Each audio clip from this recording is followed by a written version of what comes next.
Yep. Good evening, All right. sir. Yeah, good evening. Excuse me, please. Now, tonight we are moving to another topic under modern costing techniques.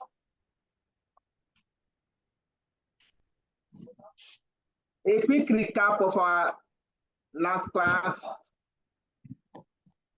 We started modern costing techniques. We have treated life cycle costing. We have treated target costing.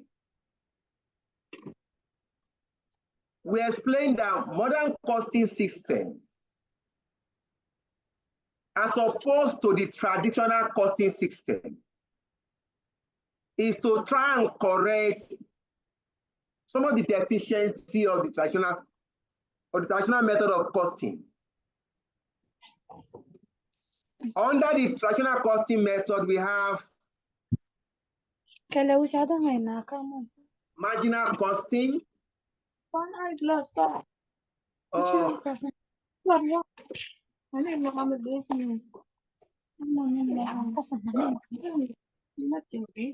This person is completing my class. Tom Great, you are completing the class. Steven.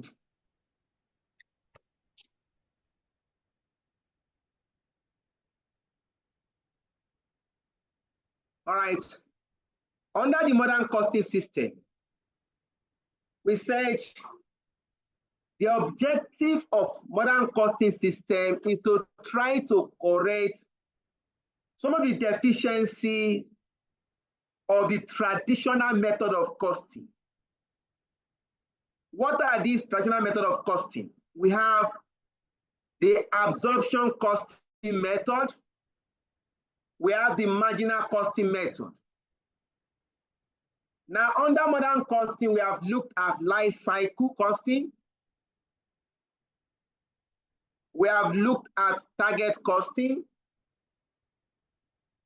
Precisely tonight, we shall be looking at the theory of constraint and throughput accounting. Precisely tonight, we shall be looking at the theory of constraint. Just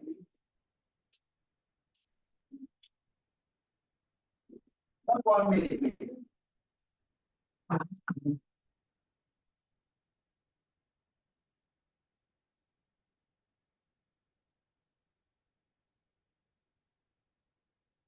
All right. We shall be discussing the theory of constraints and throughput accounting. We start with theory of constraints.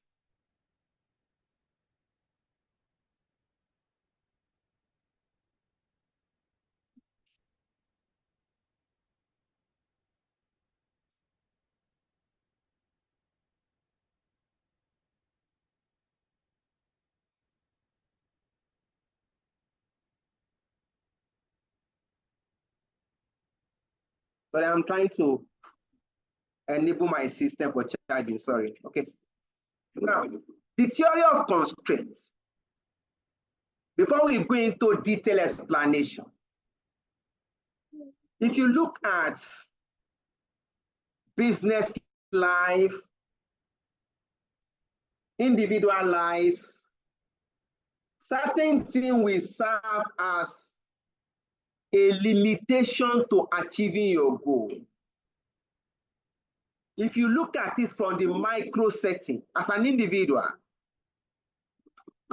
at every point in time, you set to achieve a goal. Something will serve as an hindrance to that goal. For example, look at this icon objective we are trying to achieve. To some people, time is the limitation. Some people do not have time to attend lectures.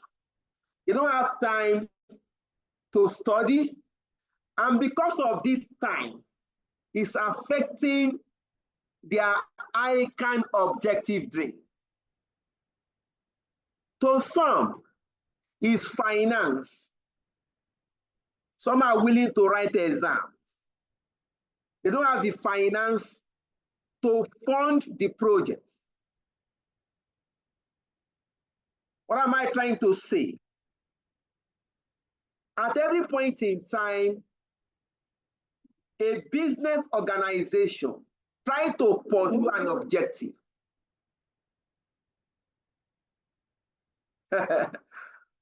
Techno says, money is the most general constraint of everybody in the world. I don't know that. To some, money is not a problem. Oh. To some people, the money is not a problem. Most, not all. All right. The same applies to business organization.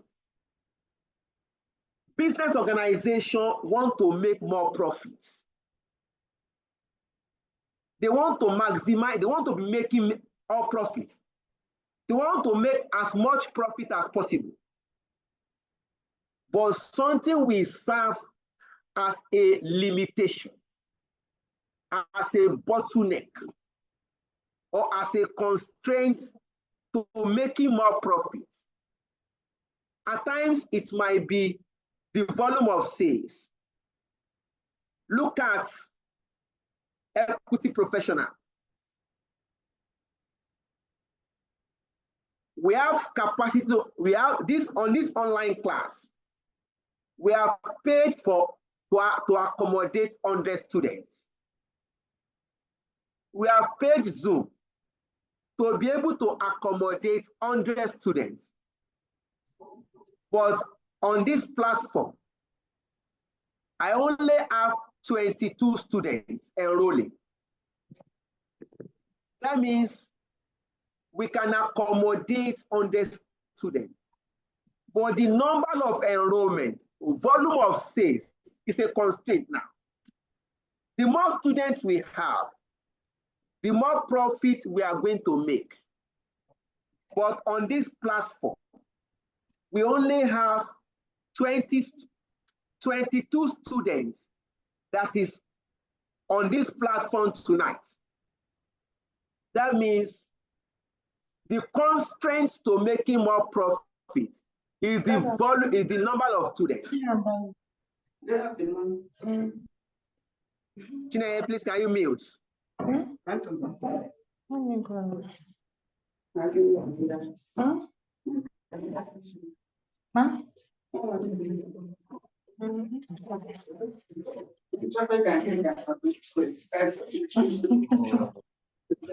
Chineye, please, can you mute?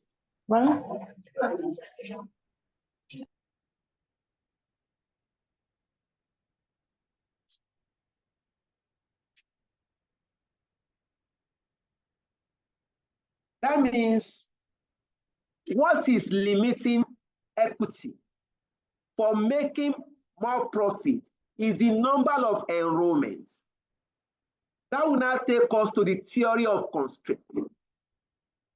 The theory of constraints describes the process of maximizing profits when faced with bottleneck resource or bottleneck operation. The theory of constraints can be defined as the process of maximizing operating profit when you are faced with bottleneck operation and non-bottleneck operation. This theory is an approach to production management. The theory of constraints is an approach to production management which aims to maximize sales revenue, less material cost. Yes, Yusuf Ambaka, your line is up. Any question, please? Yes, sir. Good evening, sir. Please, what do they mean by bottleneck and non-bottleneck operations? I'm still coming to it. Okay, sir. We are still going to depth into it. We are just starting the class. We said theory of constraints. Describe the process of maximizing profits when you are faced with bottleneck and non-bottleneck operations. It's an approach to production management which aims to maximize sales revenue. Please underline. Which aim to maximize sales revenue, less material variable cost. Now, what is bottleneck resource? What is bottleneck operations? Bottleneck resource is any resource, any organization resource or resources that prevents the maximization of profits. Bottleneck operation.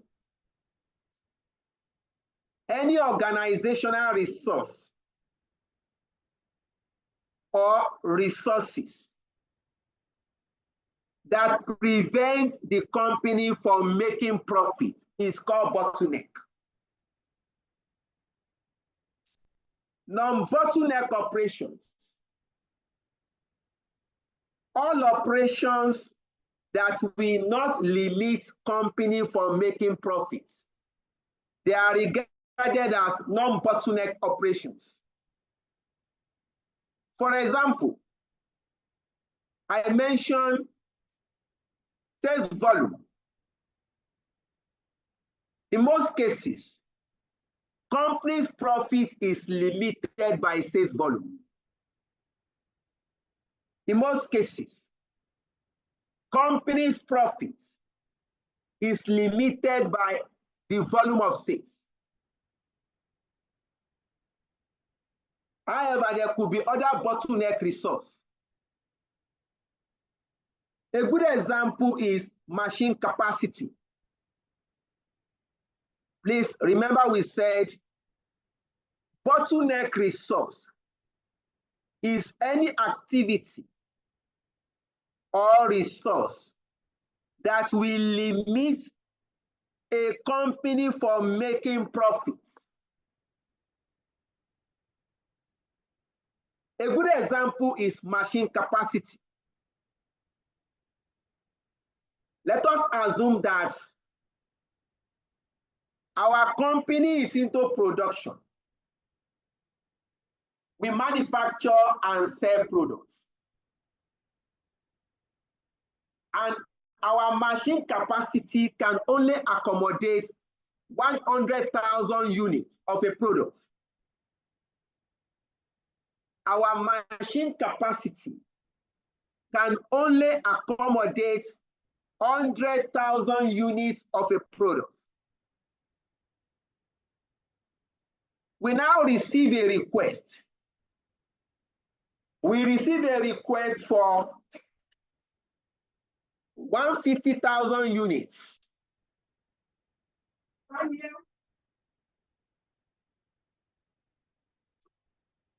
We received a request for 150,000 units of a product. That means we can only accommodate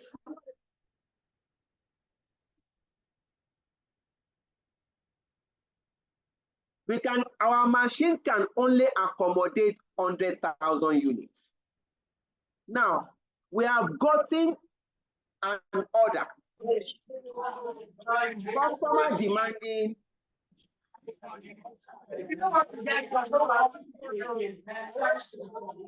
I'm trying to avoid removing people, but Olatunji, please, can you mute?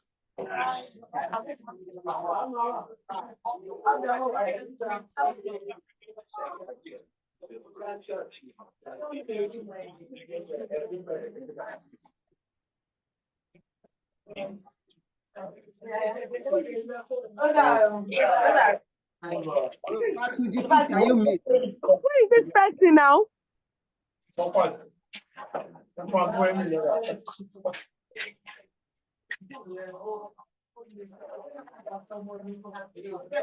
Hello, sir. You should be able to mute anybody there now.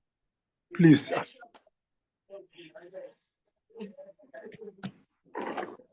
Simple instruction. Mute, simple.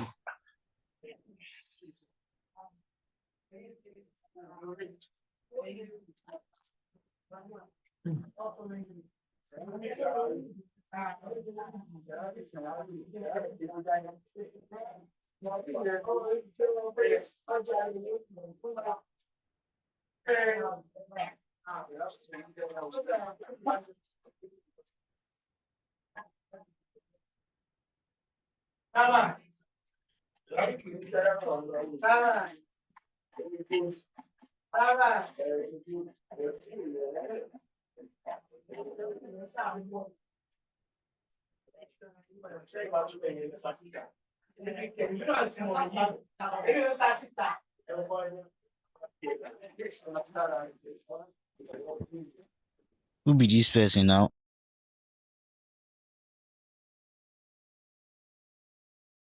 I'm not sure they are part of this class, sincerely. I don't know.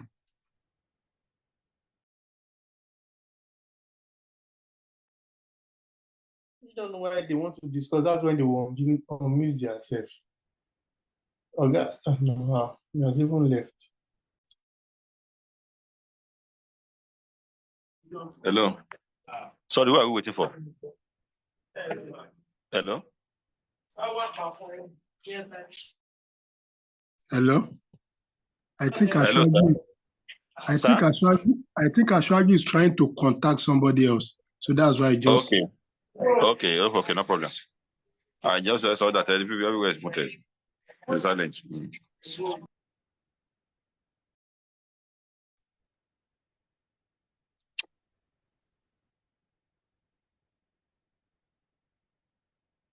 Please, let's go on with the class.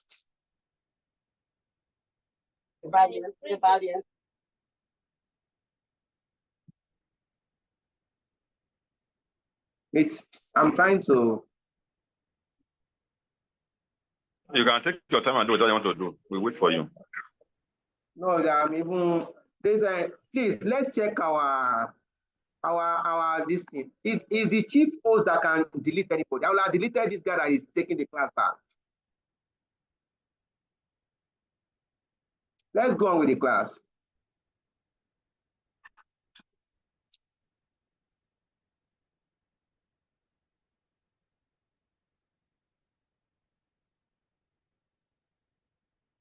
All right, yeah, we're looking at theory of constraints. We started by saying that every business organization has a limiting factor. When we say limiting factor or bottleneck, what can limit an organization from making more profits? We explained that the theory of constraints describes the process of maximizing profits. When you are faced with bottleneck operations and non-bottleneck operations. It's an approach to production management which aims to maximize sales revenue less material cost. And we emphasize that, please note,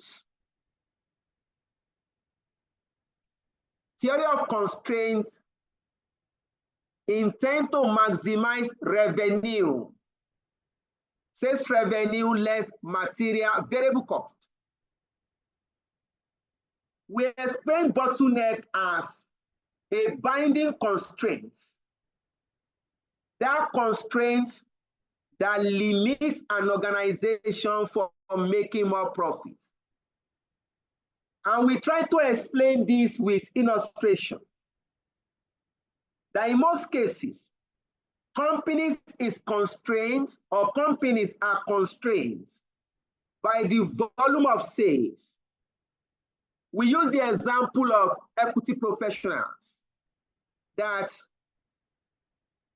our online class can accommodate 100 students, but we only have 22 students online for this class. Olatuji is a binding constraint. That's it, on your own. I'm sure he's not aware that his speaker is on. He's not aware, so it's not, I'm sure he's not aware. It does that. At that point in time, we are trying to pass knowledge, and that is conflicting the class. So we wouldn't have done it intentionally, really. Okay. So we explained that in most cases, the sales volume is a limitation. Beyond the sales volume, your machine capacity could be a limitation, could be a bottleneck. For example, our company, we are into production. Our machine capacity is 100,000 units. That means we can only produce and sell 100,000 units. Now we have gotten a request, an order, a customer placing order for 150,000 units. That means we can only accommodate 100,000 units. We have to return 50,000 units because we cannot meet that order. By returning 50,000 units, that means we are losing revenue. If you are losing revenue, we are losing profit. That means as at that point in time, that machine capacity is a constraint to maximizing profits. This is the concept of theory of constraints. That theory of constraint is concerned with how company can maximize profits when you are faced with bottleneck resource. Of course, if you are faced with non-bottleneck resource, there's no problem because there's no constraints. Essentially, the theory of constraint is concerned with how company can maximize profits if that company is faced with bottleneck resource.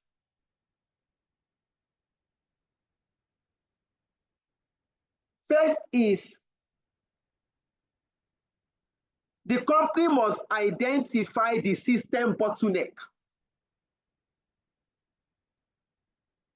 We mean that if you are dealing with theory of constraint, there are 5 steps involved. One is you must identify the bottleneck resource or resources. Then you must exploit a process. You must explore process to exploit the bottleneck, meaning that you must look for a way to maximize your profit subject to what bottleneck.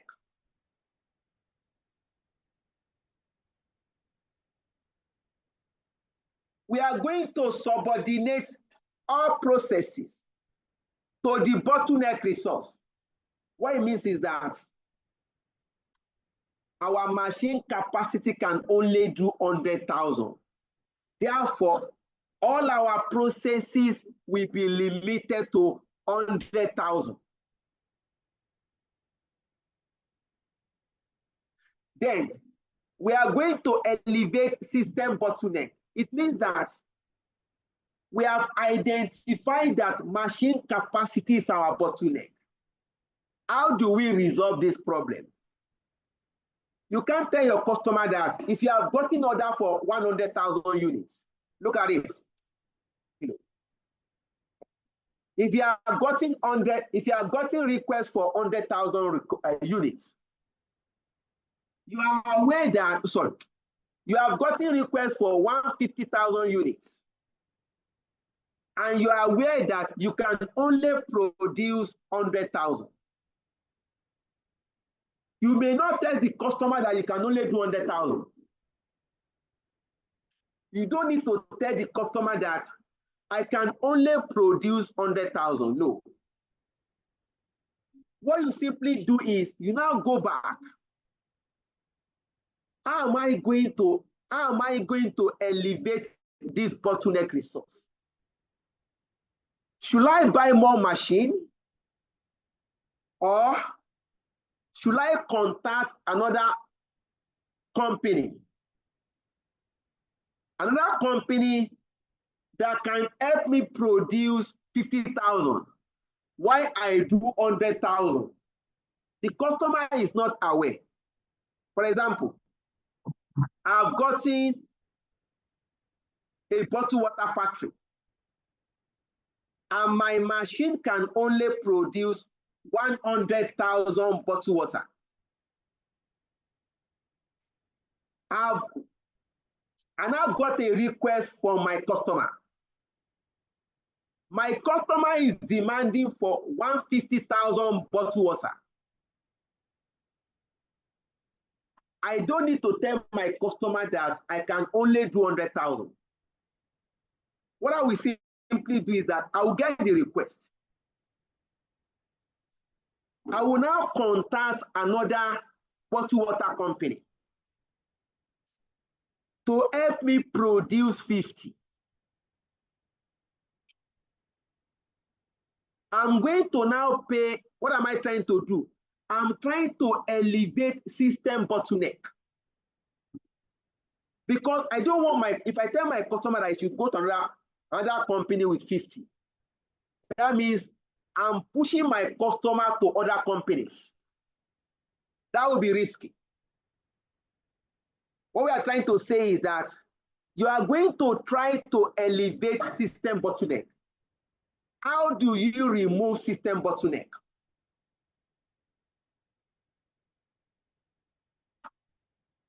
You are going to look for that. Then the process continues. Along the line, I have mentioned how to remove system bottleneck. Should we procure more machine? Should we provide additional training? Or possibly for slow workers? Should we consider eliminating idle time? Depending on the source of the bottleneck, you are going to determine how to remove the bottleneck so as to make more profit. So we have explained the theory of constraints is that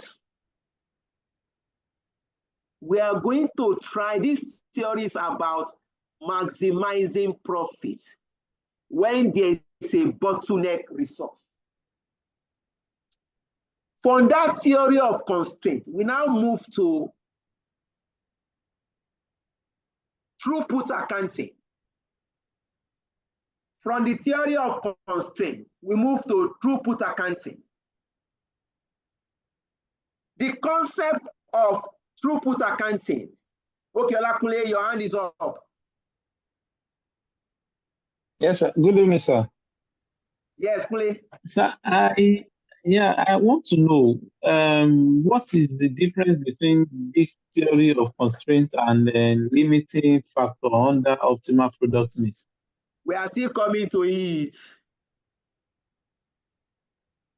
Olakunle, relax, yes, we are coming to it.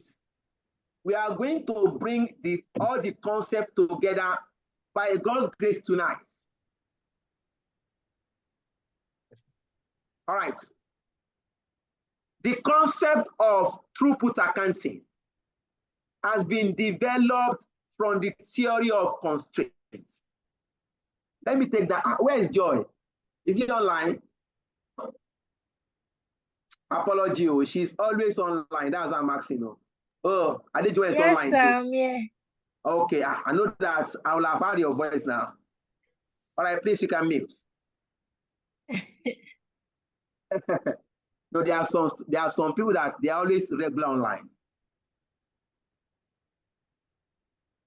Now, the concept of throughput accounting has been developed from the theory of constraints as an alternative system to cost and management accounting in a just-in-time environment. Please underline this, JIT,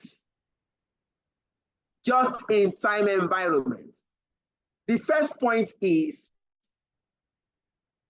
the concept of throughput was developed from the theory of constraints as an alternative system to costing and management accounting in a just-in-time production environment.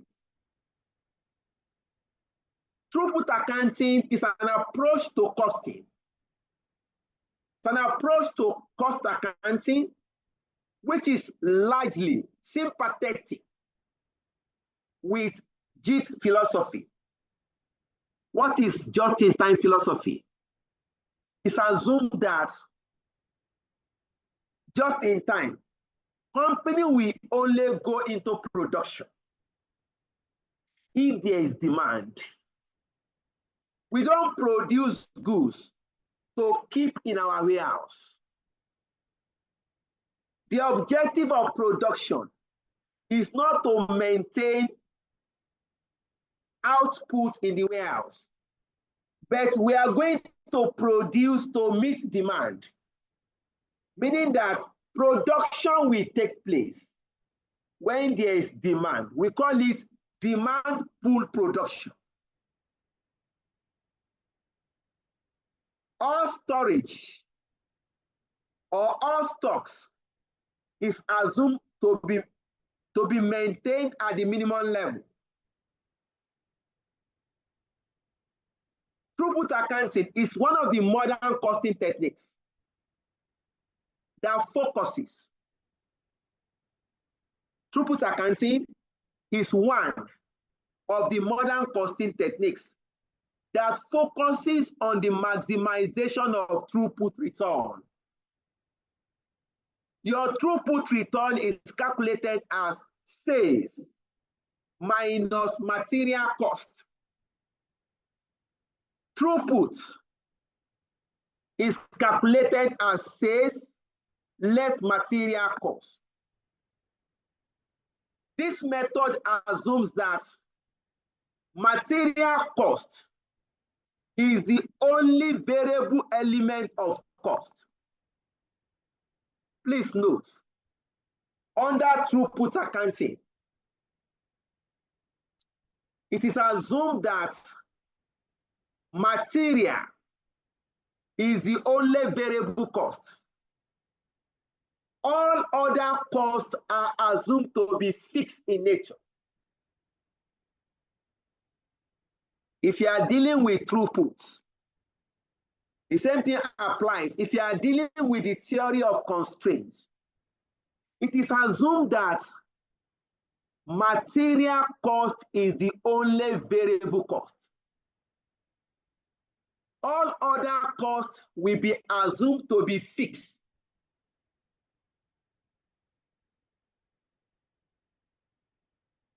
In essence, throughput accounting aims at maximizing sales revenue less material cost because all other costs are fixed. Look at the concept. If we assume a production environment, the company will purchase factory for production. The company purchases, just 1 minute, the company purchases factory. That factory cost is fixed. The purchase cost is fixed. The company purchases machines, equipment for production. The machine cost, the equipment cost are also fixed. The company engage labor, and labor is paid monthly salaries. The monthly salary is also fixed. Now, the production manager will be required to produce and make sales. For you to produce, you are going to bring in raw materials. That means the only thing you are bringing in that the cost will change is only your raw material. That is the concept of throughput accounting. That if you look at it in reality, the company will purchase a factory for production or build a factory for production. This cost is fixed. The company will introduce machine for production. That is your production capacity, your machine. The machine cost is also fixed. The company will hire production workers who are paid monthly salaries. This cost is also fixed. Then the only thing that we are bringing into that factory is the raw material. Hence, the only variable element of cost is raw material. Yes, I can see Tife. Any question, please? Good evening, sir. Yes, Titi. Sorry, sir. I want to confirm this in the throughput accounting that you said in a JIT environment, is that abbreviation just in time? Yes, I mentioned it. Okay, let's also put it fully. This is just in time. Just in time. Is that your question, Tife? Yes, sir. All right. Yes. The next person, Techno CK. Hello, sir. Yes, we are here for you. Okay, thank you, sir. With these good explanations you have made, can we conclude that TPR is more or less contribution in our normal marginal costing system? We are still coming to it. What you are saying is that our throughput return, can we also call it throughput contribution? Yes. In some text, they will use throughput return. In some text, they will use throughput contribution. However, please be mindful. If you call it throughput contribution, what you are saying is only the material cost is the variable cost. By the time we get to limiting factor analysis, then we are going to now explain it from different angles. Is that clear, sir? Noted, sir. Thank you. All right. Now, the throughput accounting can be used as a performance measure tool. We can use throughput accounting to assess performance of different products. Or we can use it to assess performance of divisions. Let me repeat that. Throughput accounting can be used for performance evaluation.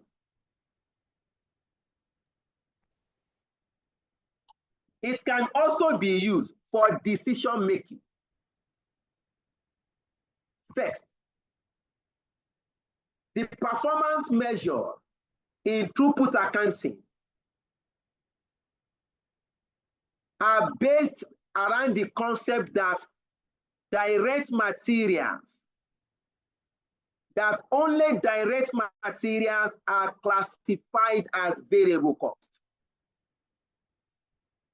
the performance measures in throughput accounting are based on the assumption that only direct materials are classified as variable cost.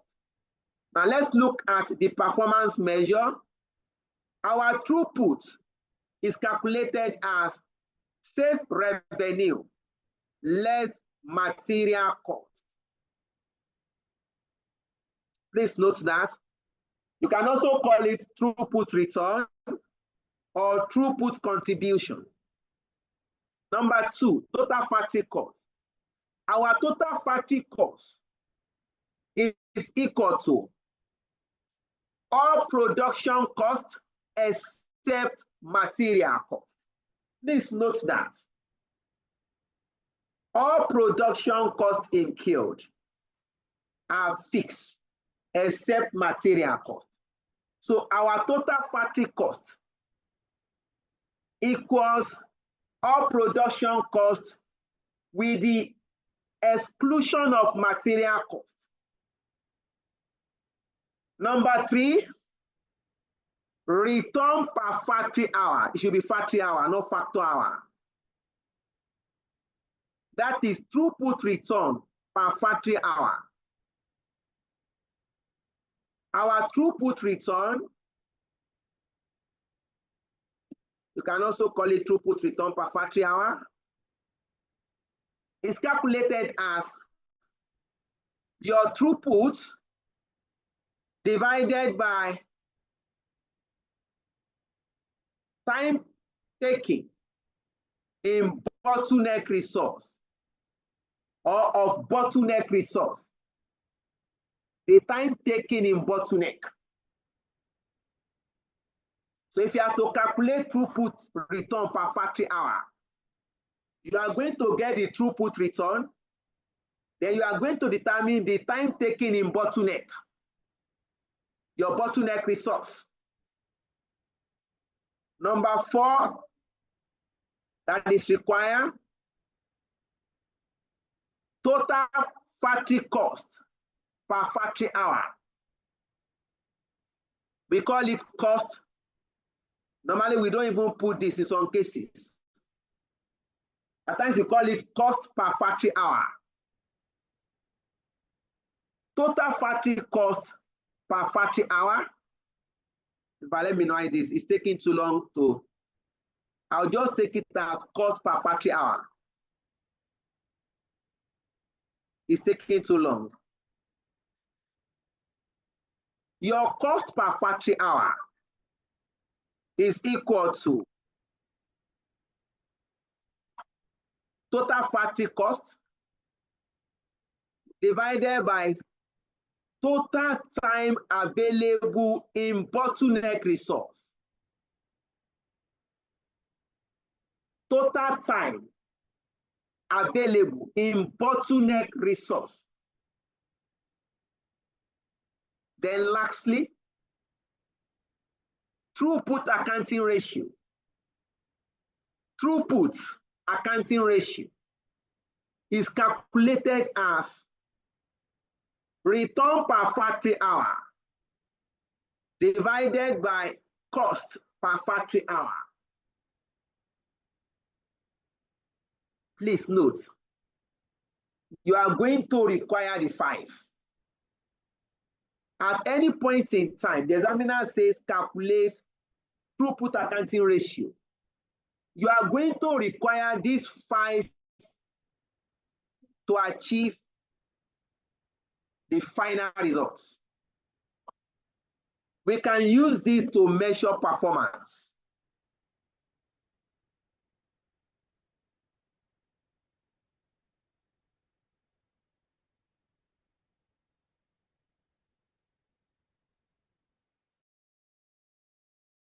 Our measure in terms of use of the bottleneck. Okay. So we have explained performance measure. Our next discussion is how to use throughput for decision making. throughput accounting, and decision making. The throughput accounting ratio can be used to determine optimum production plan or optimum production mix.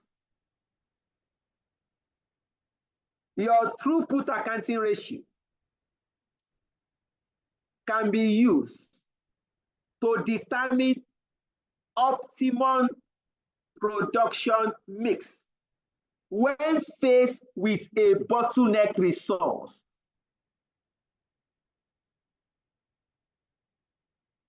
I need to emphasize that very well. If you are faced with one bottleneck, you can use throughput accounting to determine optimum production mix. But if you are dealing with, if you are giving two bottlenecks, then you can't use it too. You can only use throughput accounting ratio when faced with a bottleneck resource. What are the steps involved? If you are to use throughput accounting ratio or throughput accounting concept to decide optimum production mix, what are the steps involved? 1, calculate your throughput return. 2, identify the bottleneck resource. 3, calculate throughput return per factory hour. 4, calculate total factory cost per factory hour. That is cost per factory hour. Next, calculate the throughput accounting ratio for each product. Next, rank products in priorities of throughput accounting ratio. Then final step, determine optimum production mix subject to available bottleneck resource.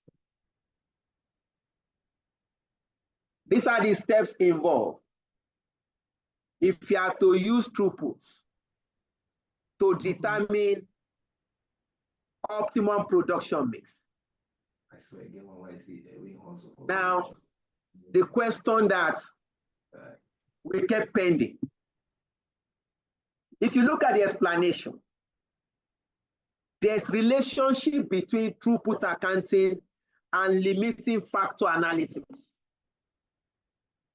If you look at the explanation we have given so far, and you have taken lecture on limiting factor analysis, you observe that there's relationship between throughput accounting and limiting factor analysis.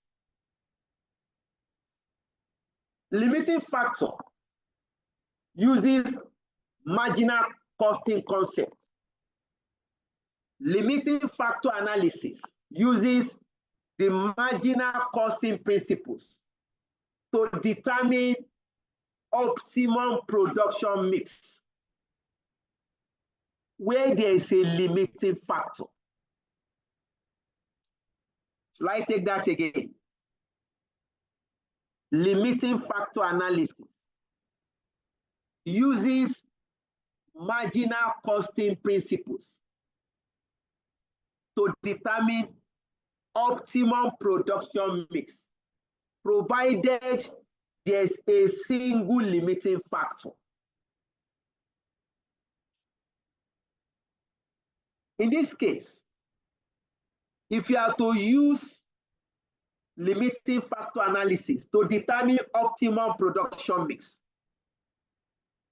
you are going to calculate contribution per unit first. Look at it.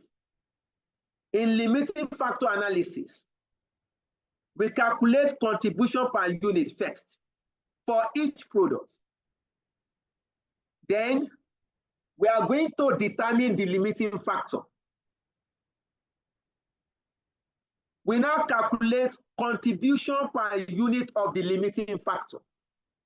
The limiting factor is the scarce resource. We now calculate contribution per unit of the limiting factor. Our limiting factor is the scarce resource. When you are done, you are now going to rank your products in order of contribution per unit of the limiting factor. After ranking, you now go to determine optimal production mix subject to the available scarce resource.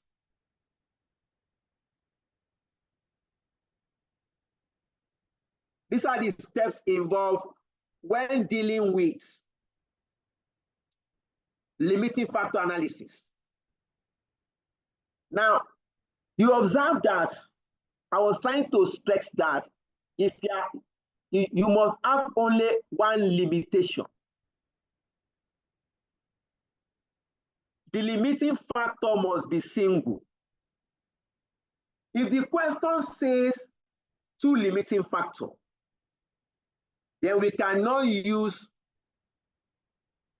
limiting factor analysis to determine optimal production mix.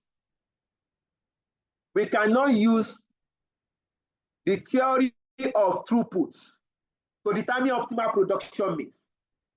Once you are dealing with two limiting factors, then you can only use linear programming.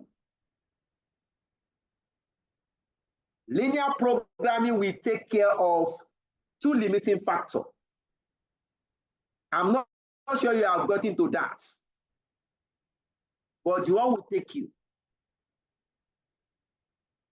If the question says three limiting factors,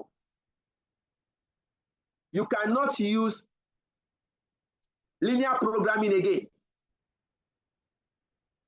because linear programming is designed to take care of two limiting factors. You are going to move to what we call simplest algorithm. Of course, that is not within the scope of your syllabus. Simplest algorithm is not within the scope of this syllabus. So the examiner can text single factor or two factors. All right. Any question? Tonight it was any question, because I'm about, okay, the step is even here anyway. Look at the steps. Calculate contribution per unit. Identify the limiting factor. This is the scarce resource that prevents organization from meeting maximum demand. Calculate the contribution per unit of limiting factor. Rank products in priority or limiting factor. Determine optimal production mix subject to available scarce resource. We are done with the principles. Any question, please?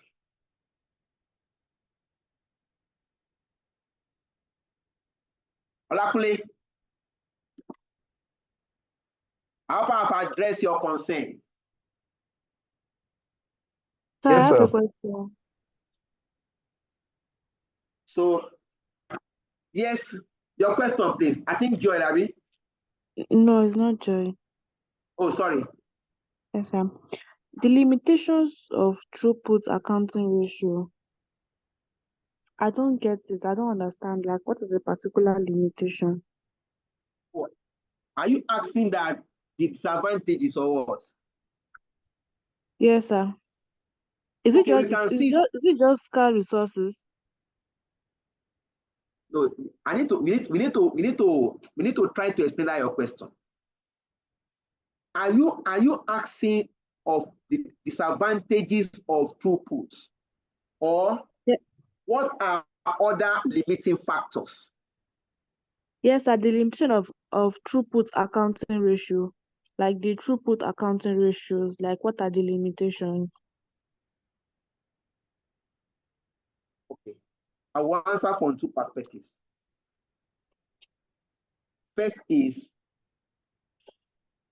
the method assumes that material is the only variable cost. In reality, there could be other variable costs other than material. I will answer your question from two perspectives. The assumption of this method is that only raw material is our variable cost. But in practice, there could be other variable costs. Also, the concept of throughput is sympathetic to a production environment that is designed for just in time. It means that for you to use throughput, your company must be operating a just-in-time production method, meaning you are only going to produce goods if you have a request, a customer request. You don't produce goods to maintain in your warehouse. But in reality, most companies will produce goods in anticipation of customer demand. If you look at most manufacturing companies, they maintain warehouse. And throughput is saying, do not maintain warehouse.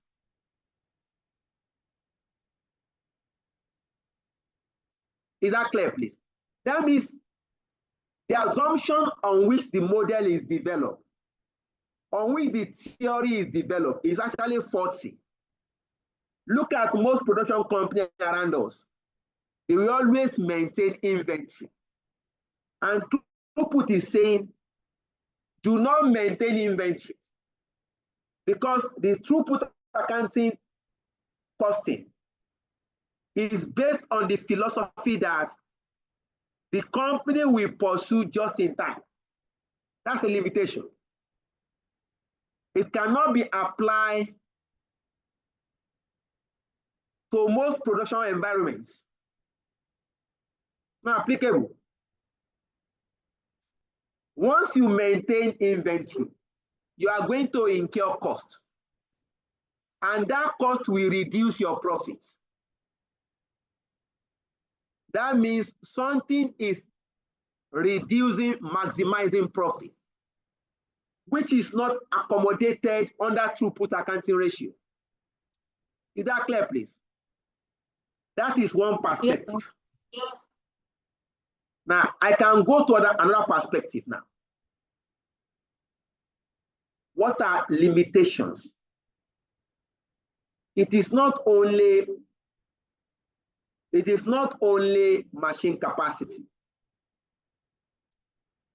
A lot of factors can serve as bottlenecks. It could be labor hour. It could be machine hour. It could be machine capacity. It could be availability of raw material. We have customers order, but we don't have raw material to produce goods. That's a limit, that's a bottleneck. That's a limitation. Is that clear, please?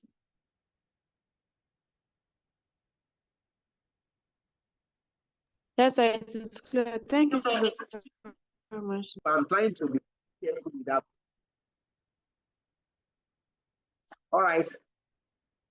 On a lighter note, this was the 30 marks question last diet. All the questions tested last diet for 30 marks was taken from this topic.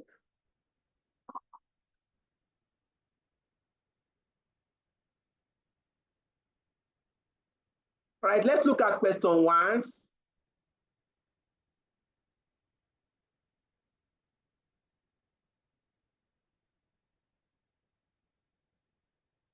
Please, I want to try and finish the topic tonight. So if I solve question 1 using the whiteboard, if you observe, whiteboard can actually slow somebody down. Second question, we are going to look at it together on the solution part. All right, let's get ready for the whiteboard.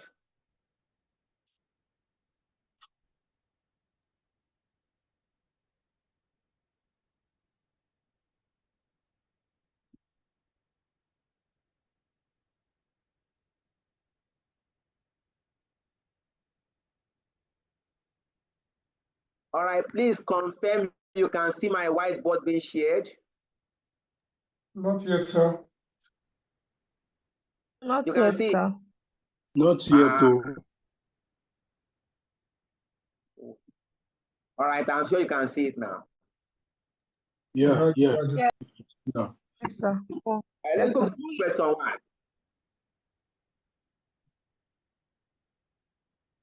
Question 1. Let me read so that we make it faster. I want to make sure that we're able to finish the 2 questions tonight. All right, Solar Systems and Co. in bracket SO manufacture 2 types of solar panels at its manufacturing plants: large panels for commercial customers, small panel for domestic customers. All panels are produced using the same materials, machinery, and a skilled labor force. Production takes place for 5 days per week. Please note that. Production is for 5 days in a week. From 7 a.m. to 8 p.m., that is 13 hours in a day, 50 weeks of the year, so 5 days a week, 13 hours a day, 50 weeks for the year. Please note that each panel has to be cut, molded, and then assembled using a cutting machine, in bracket machine C, a molding machine, machine M, and an assembling machine, machine A. As part of government scheme, as part of a government scheme to increase renewable energy sources, Solar System and Co. has guaranteed not to increase the price of small or large panel,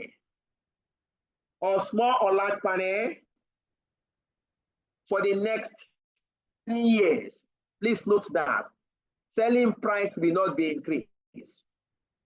It has also agreed to supply a minimum of 1,000 small panels each year to domestic customers for the first 3 years.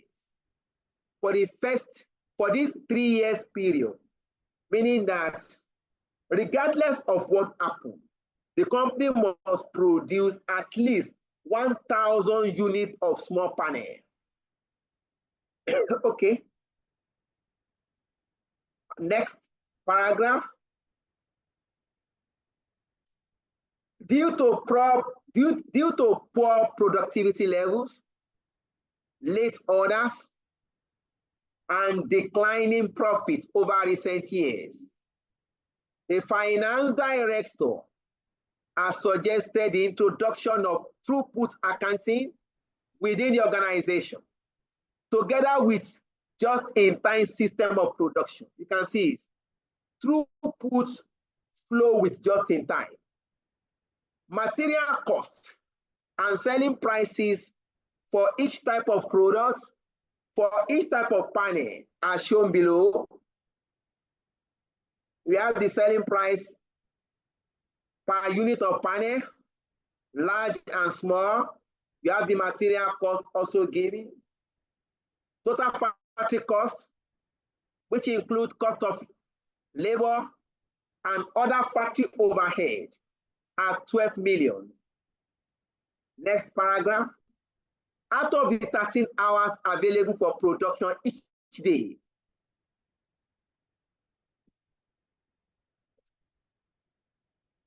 out of the 13 hours available for production each day, workers takes an hour for lunch break. For lunch break,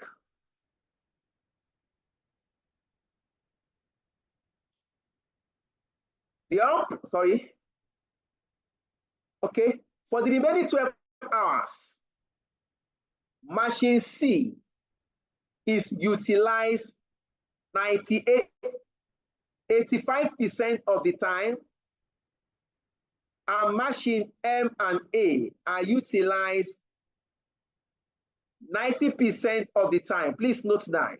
Note that.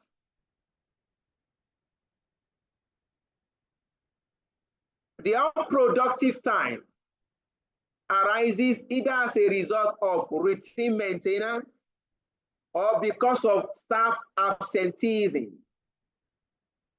as each machine needs to be manned by skilled workers in order for the machine to run. The skilled workers are currently only trained to work on one type of machine each. Maintenance work is carried out by external contractors who provide a round-the-clock service, that is, they are available 24 hours a day, 7 days a week, should it be required. The following information is available for machine M, which has been identified as the bottleneck resource. Please asterisk. Machine M is the bottleneck resource.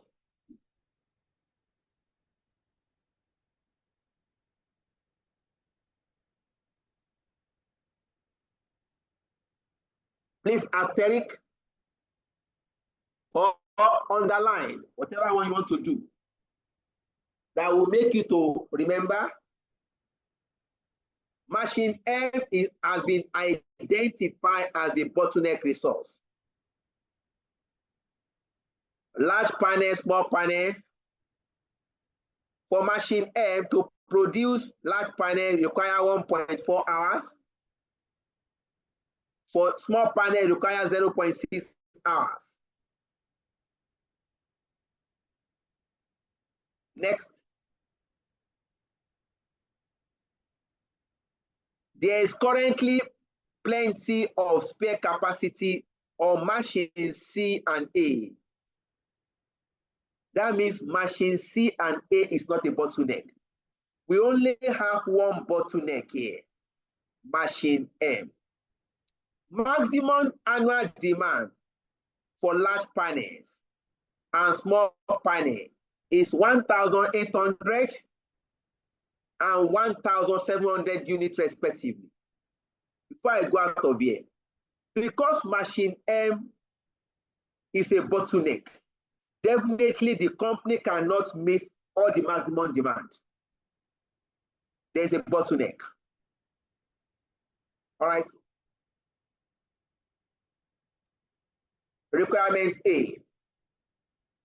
Calculate the throughput accounting ratio for large panel and for small panel and explain what they indicate to solar system and co about the production of large and small panel.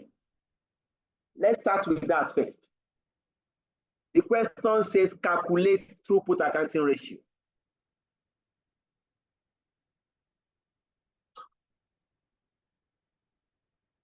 If I'm to deal with this, I will now ask myself, what is the formula for throughput accounting ratio?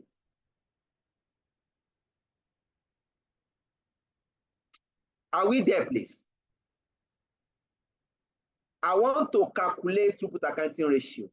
I will now ask myself, what is the formula? Like I said, you are going to require the 5 performance. Let's go to the whiteboard, please.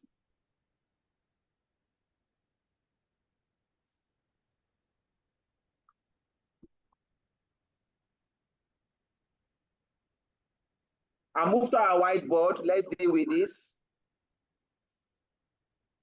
Requirement A says A. I want to calculate. Please, can you mute? Throughput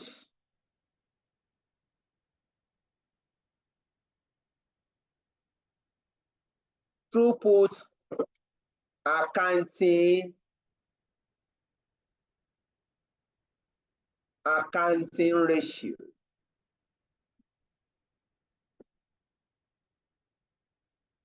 In bracket, I'm going to put TAR.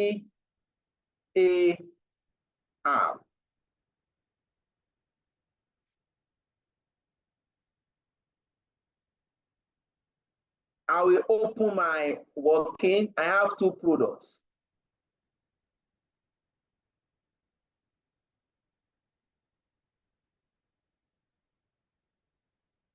We have two products. Large panel.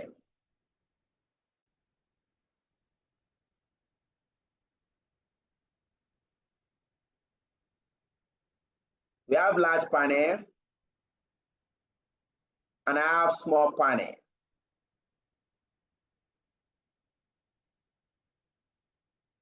Small panel. Formula for throughput. Formula is throughput accounting ratio is equal to return per factory hour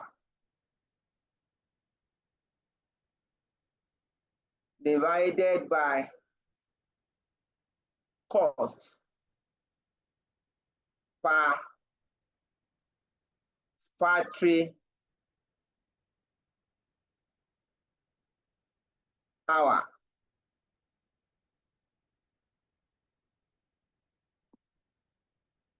And I know that, look at it,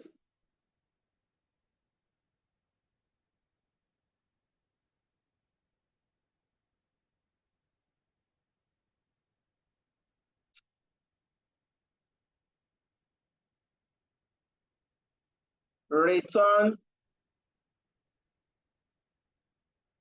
per factory hour per factory hour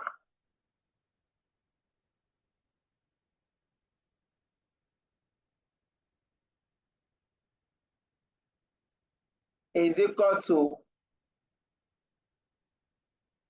throughput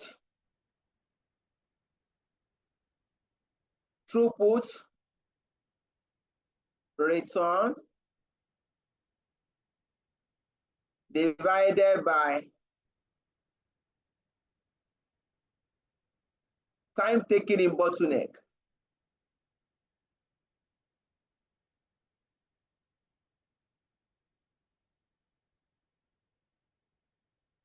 Time taken in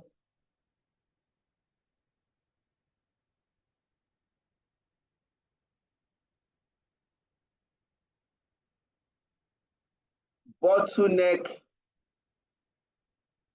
resource.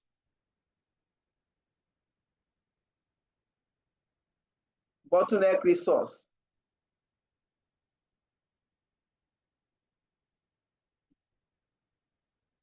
That means if I come here, for me to calculate return per factory hour, I will need to start with throughput. I need to start with the sales price. Just 1 minute. I want to take this off.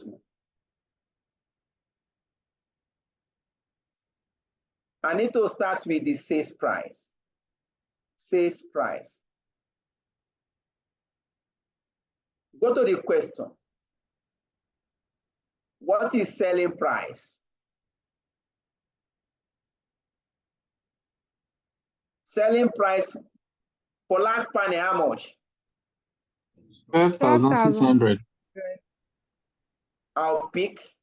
Small panel, 3,800. Also, look at the material cost. This is 12,600. This is 3,800. Then less material cost. Less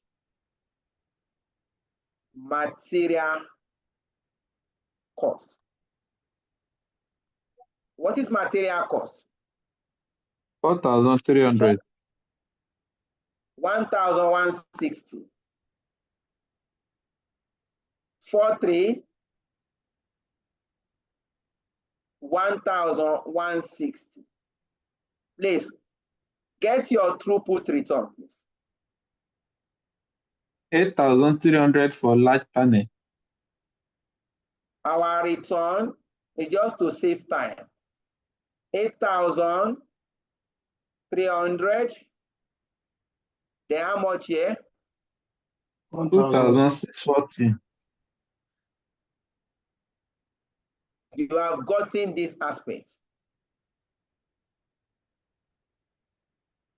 Throughput return.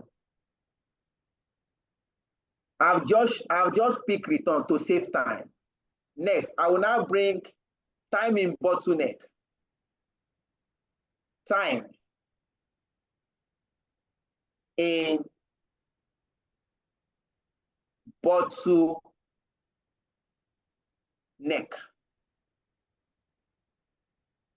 Go back to the question. Machine M is the bottleneck. Machine M, look at the time. What is the hour required for large panel? 1.4 hours. Thank you. For small panel, 0.6. 1.4 hours. 0.6 hours. I cannot calculate return per factory hour. I can calculate return per factory hour. It means the throughput return divided by time in bottleneck. Please divide. What do you have? 5928.57. 5928.57. Next, divide 2,640 divided by 0.6. 4,400. 400. 4,400. 400. You have gotten this aspect. You have gotten the numerator. We now go to cost per factory hour. I will now come here. I want to calculate cost per factory hour.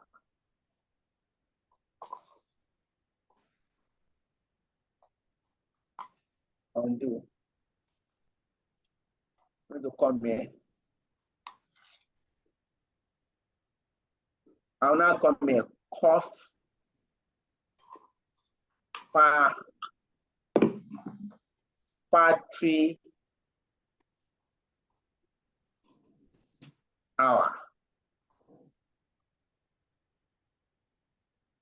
Please, I will share page 2 so that I don't roughen this place. Can you see my second page? Yes, sir.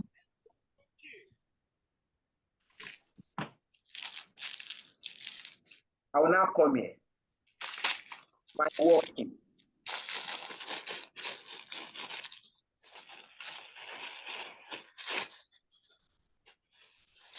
or working to. Please, this cost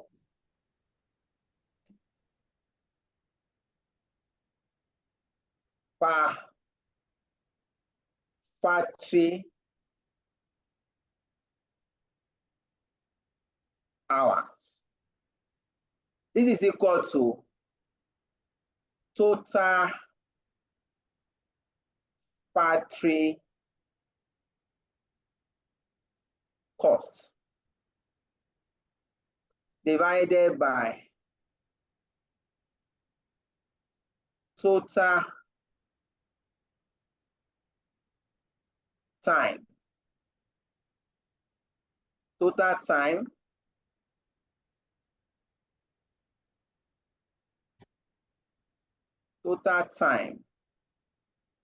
available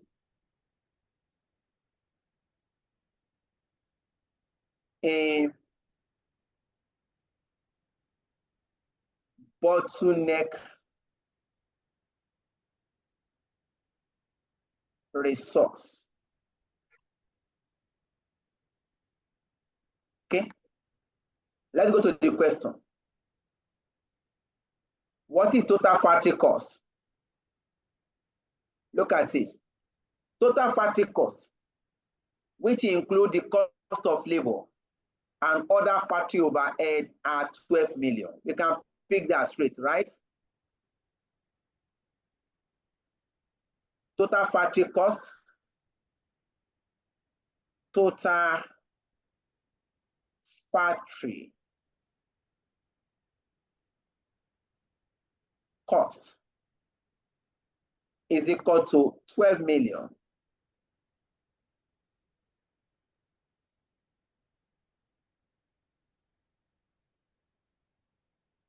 Next, total time available in bottleneck. I'll now come here. Total time available. I want to shorten this to save time. Now, we have been told in the question that machine M is the bottleneck. Is that not? Mm. Let's look at total time available.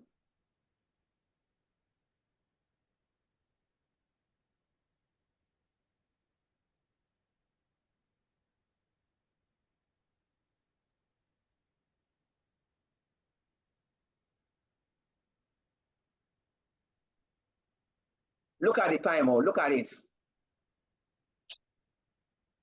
Production takes place for 5 days per week, from 7 a.m. to 8 p.m., 13 hours a day, 50 days of the year. Now look at this aspect.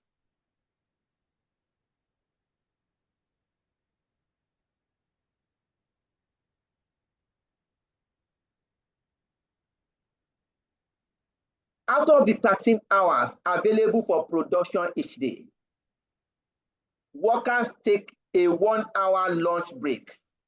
That means worker will only use 12 hours to work. Let's go and calculate total time available first.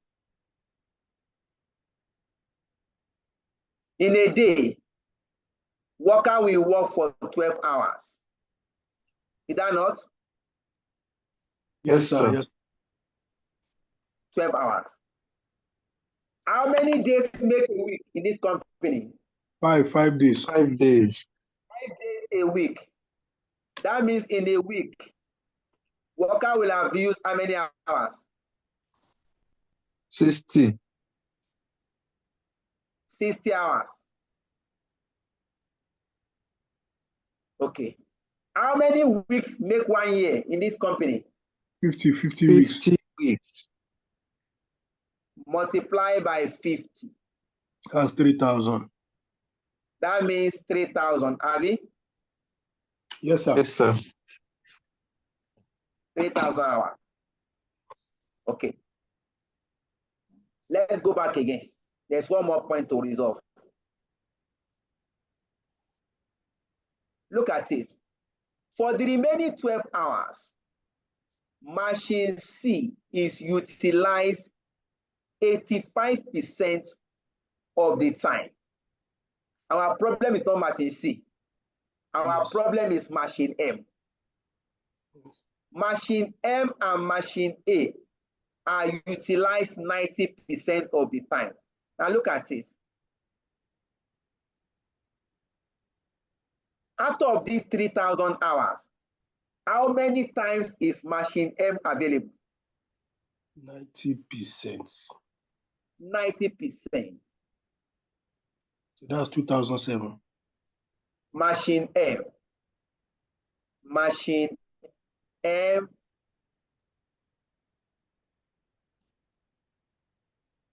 time, total time available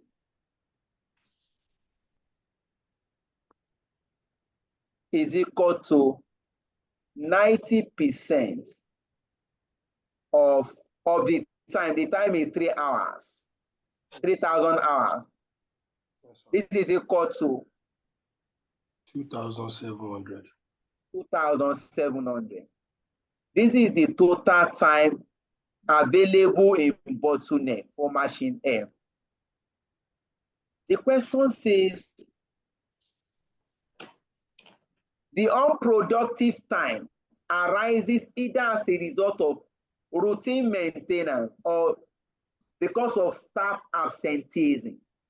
So the total time available for machine M to work is 2,700. We can now compute our cost per factory hour. I can come here.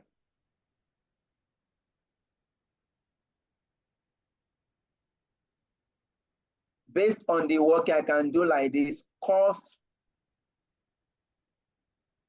per factory hour is equal to 12 million total factory cost divided by 2,700 hours, machine M. Please, what do you have? 4,444.44. 4,444.44. That is the cost per factory hour.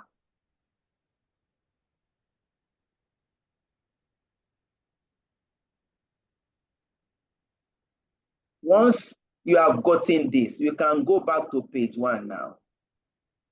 I'll just bring this here, 4,444.44. Whether large panel or small panel, the cost per factory hour will be the same. 4,444.44. You can now calculate your throughput accounting ratio. Return per factory hour divided by cost per factory hour. Please divide 5,928.57 divided by 444.44. 1.33.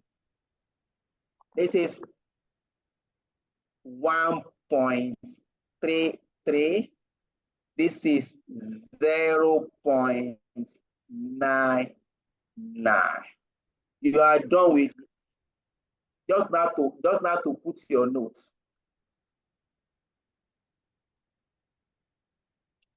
You are done with requirement A.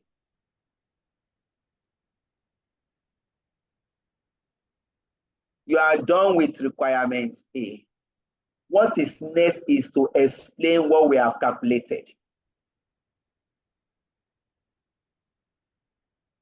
Is that clear, please? Now, please note your explanation.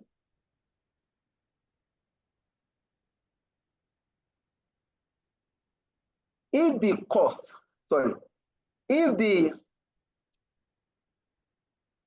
ratio is less than 1,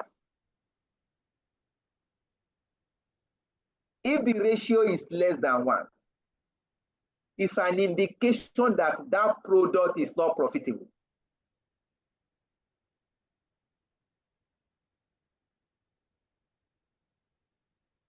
If the ratio is less than 1, it's an indication that that product is not profitable. And the company should not produce such products.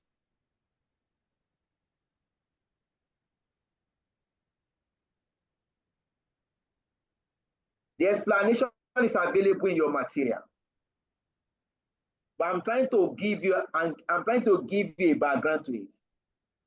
If the ratio is less than 1, it's an indication that that product is not profitable. That means the company is incurring more cost than generating revenue from that product. And that product should not be produced, or the company should try to find a way to improve the product. If your throughput accounting ratio is greater than 1, where your throughput accounting ratio is greater than 1, it's an indication that that product is profitable. It means that the product is generating more revenue than incurring costs. It implies that the rate at which the product generates revenue is greater than the rate at which the product incur costs. Hence, more of such products should be done.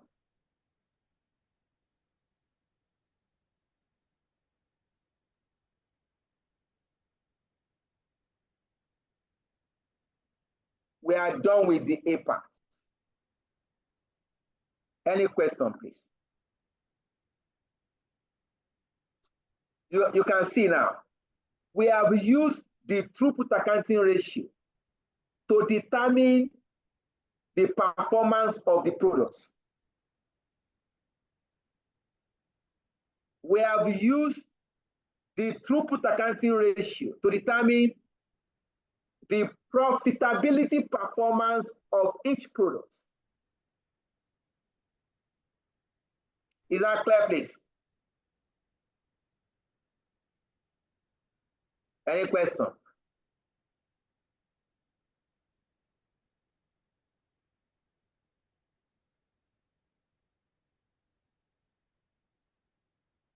If any question? Joy, any question?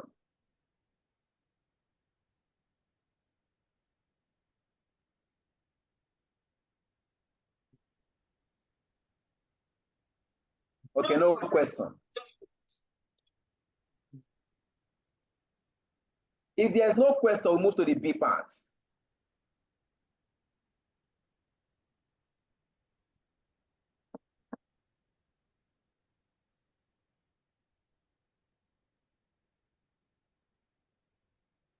Look at the B part. Assuming that your calculation in part A has shown that large panels have a higher throughput accounting ratio than small panel required. Using the throughput accounting, prepare calculation to determine the optimum production mix and the maximum profit of solar systems for the next year. Now look at the B part. We now want to use throughput for decision making.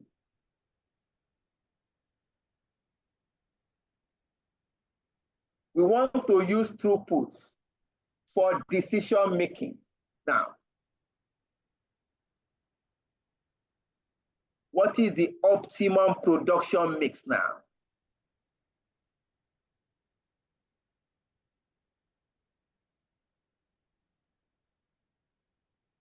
If you look at the steps, calculate throughput return, we have done that. Identify the bottleneck, we have done that. Calculate cost per factory hour, we have done that. Calculate return per factor, we have done that. Calculate throughput accounting ratio, we have done that. Next. Just pick your ratio. Pick your throughput accounting ratio for the two products. We move to page 3.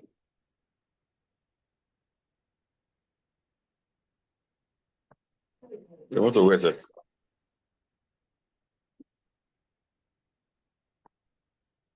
Confirm you can see my screen being shared.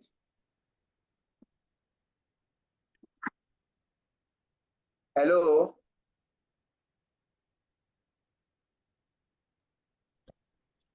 Confirm. Yes, sir. B. Yes, sir.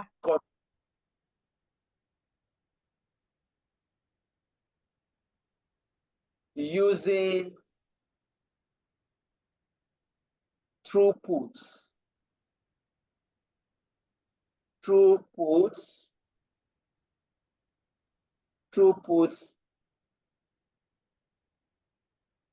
accounting.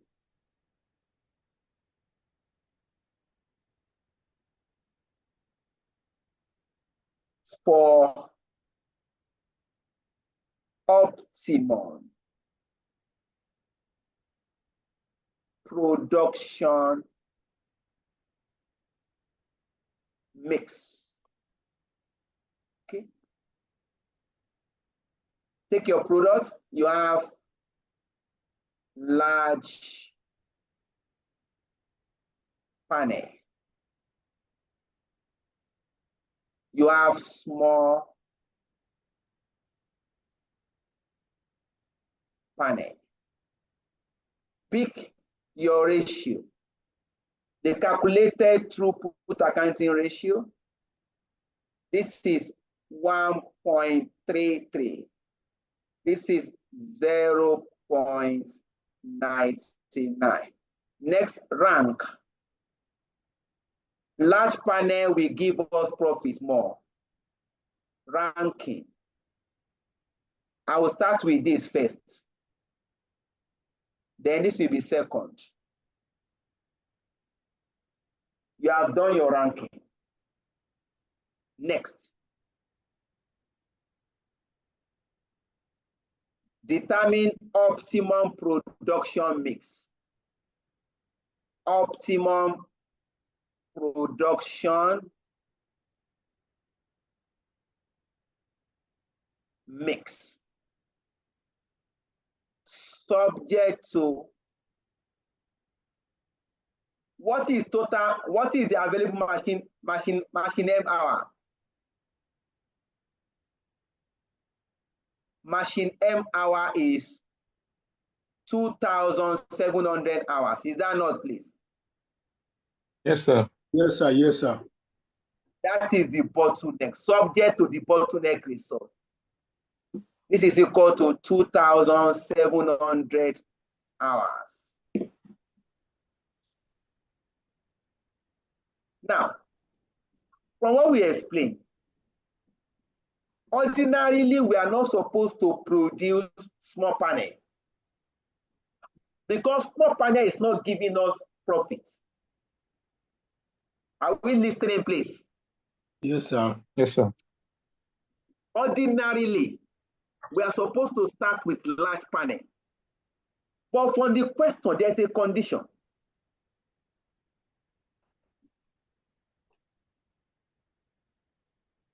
Look at the question.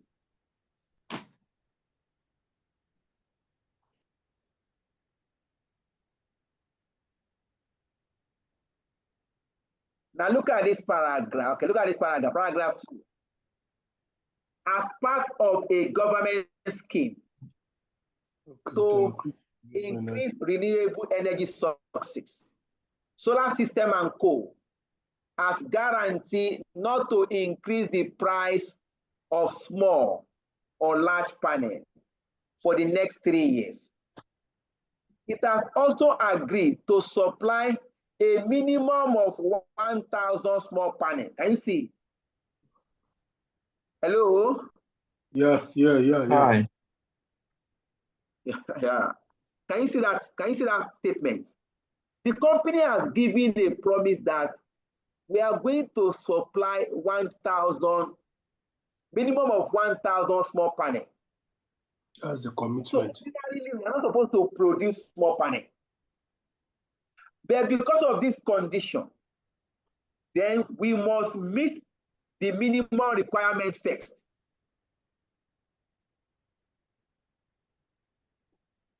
We are supposed to start our allocation with large panel. But there's a condition that we must produce at least 1,000 small panel. Then we must start with that condition. We now come here. Please look up. We now come here.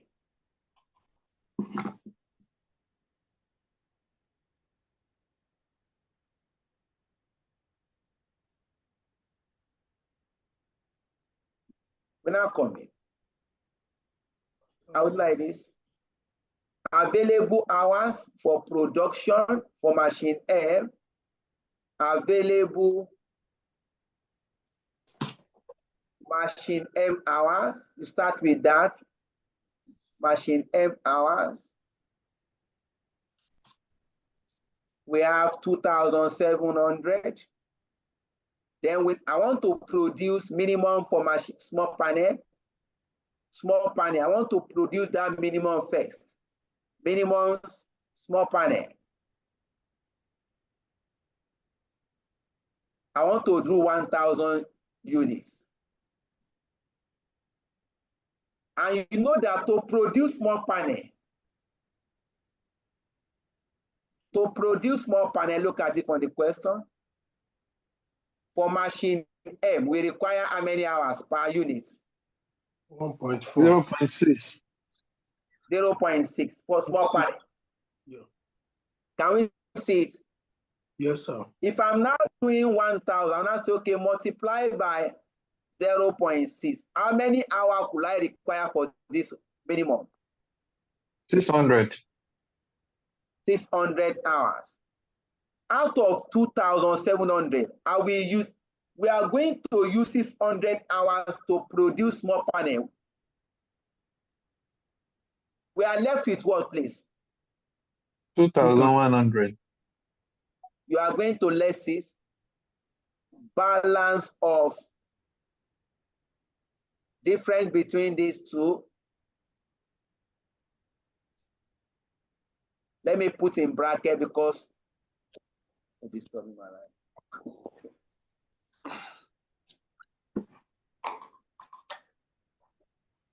That means we have allocated 600 hours out of the 2,700 hours.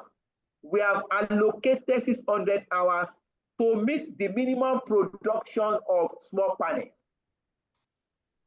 We are only going to do minimum because that product is not profitable. We are left with what? 1,200 hours. We now go to large panel.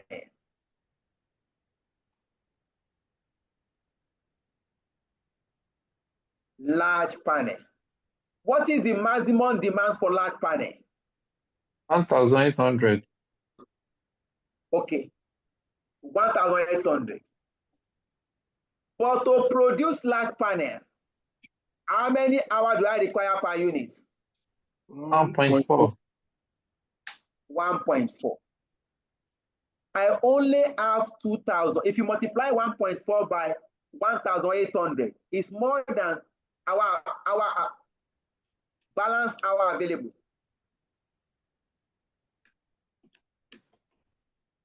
We only have 2,100 hours.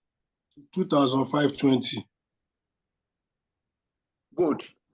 But we only have 2,100 hours to produce large panel. And to produce one large panel, I'm going to use 1.4 hours. How many large panel can we produce? 1,500. How do we get that? We need to explain it. 2,100 divided by 1.4 hours. Good. Please look at it. We only have, I want to change the ink.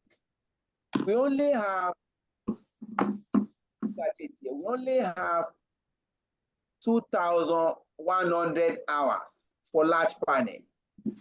And to produce a unit of large panel, we are going to use 1.4 hours. Now divide. How many large panel can we produce?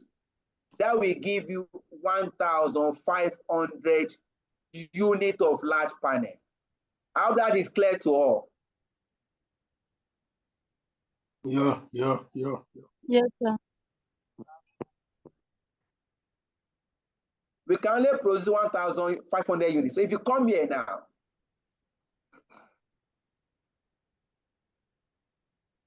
we can only do 1,500. That means we are going to return that 300 requests because there is a bottleneck. Multiply by 1.4. That will give us 2,100.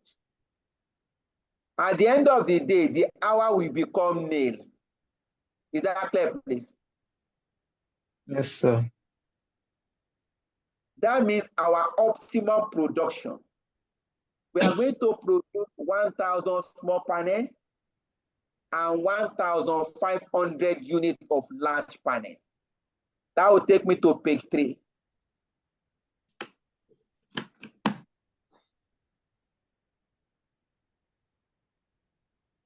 Or page 4.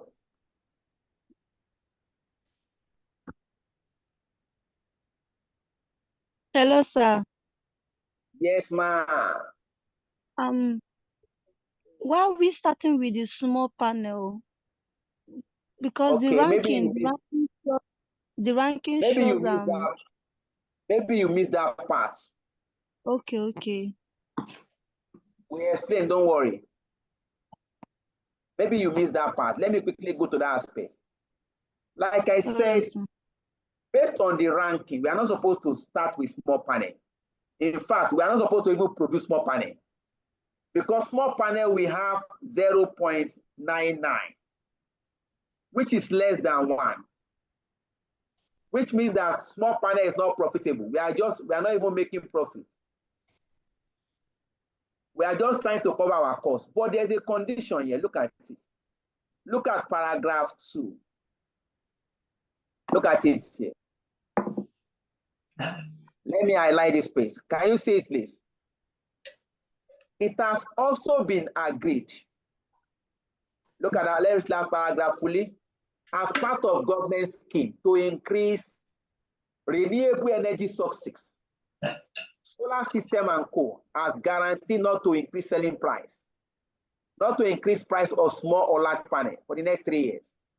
It has also been agreed to supply a minimum of 1,000 small panel each year. Can you see it now? Can you see that? Hello? Hello, sir. Yes, sir. I can see it. So we have started with small panel just to meet that condition. Is that clear, please? All right. Thank you, sir. All right.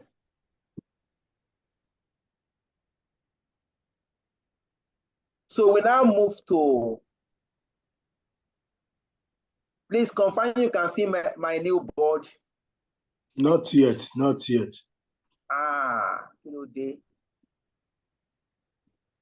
Can you see it now?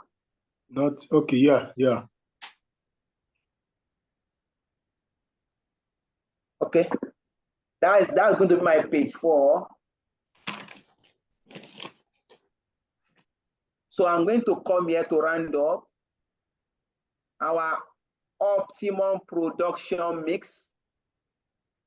Optimum production mix is, put a column, large panel we are going to produce we are going to produce 1,500 units. Small panel, we are going to produce the minimum.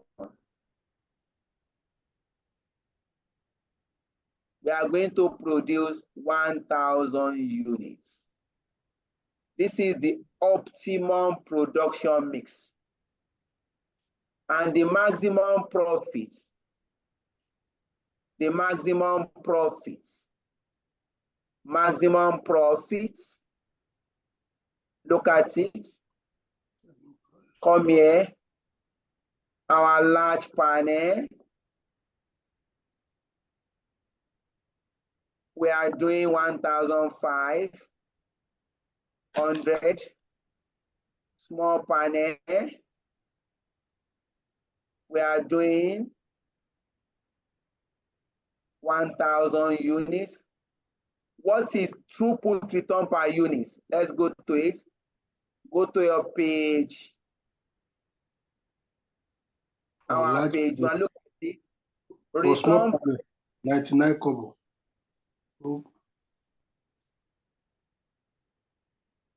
Return per unit for large panel 8,300. For small panel 2,640. Come back. That is per unit.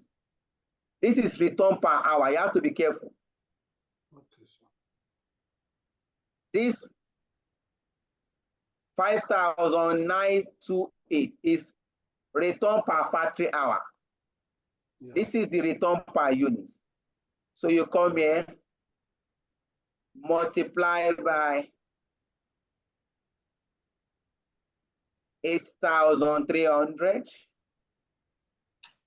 multiply by 2,640. This will give you total 2,640,000. Please, the first one, what do you have? Please multiply.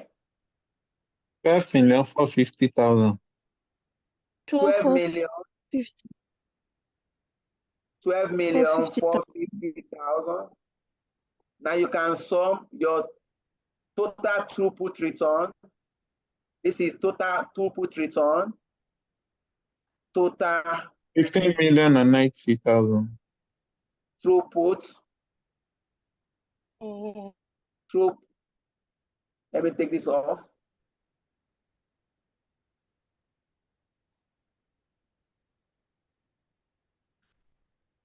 Throughput return 15,090, Abby.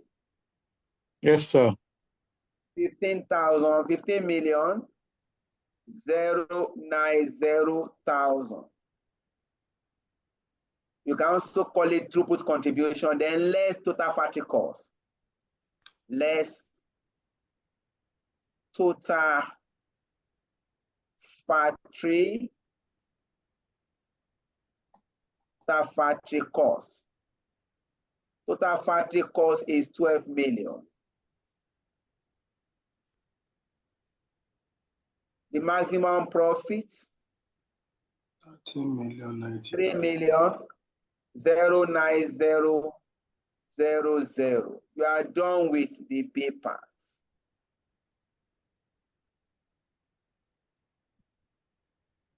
You are done with the B parts.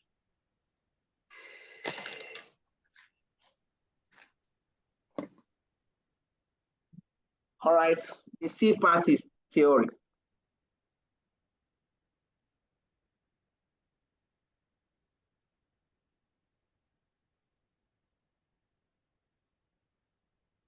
Although it's theory, we need to understand it also anyway.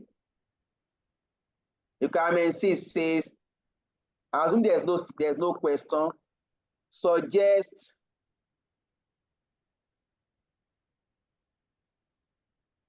Marachi Wapo.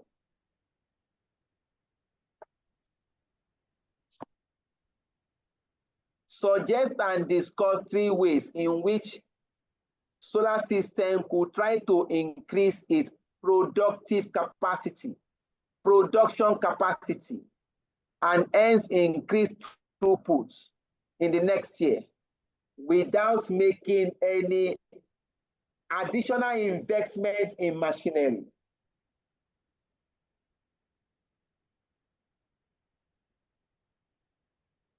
The question says, how can we increase throughput without incurring additional cost of machinery? The response to this question is also within the question. The response to this question is also within the question. Look at it.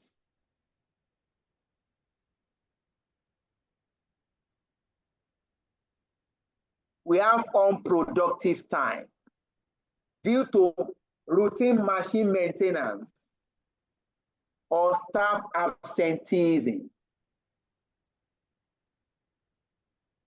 That means the company is doing maintenance during production time, and that will affect production hours. We can consider maintenance during weekends. Maybe we come to office 5 days a week. Then the 2 days can be used for machine maintenance. Or we can look at maintenance during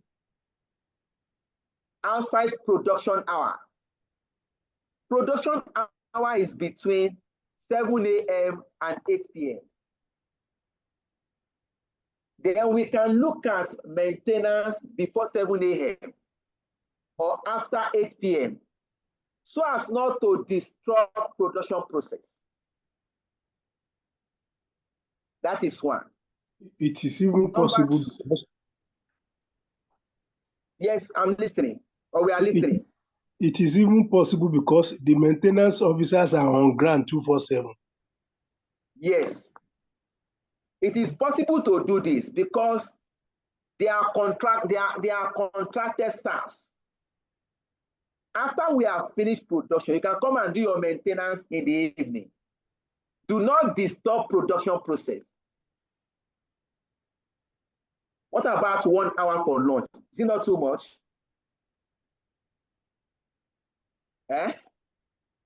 Every day you take 1 hour for lunch. Is it not too much? Not too much, yeah. As an account manager, don't you think that 1 hour every day, that means in a week, you are losing 5 hours. In a month, in a year, 1 hour every day, okay, and in a week, you will have lost 5 hours.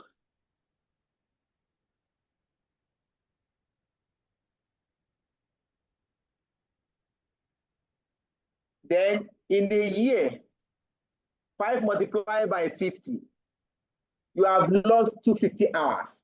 Is that not too much? I want you guys to comment. It's not too much.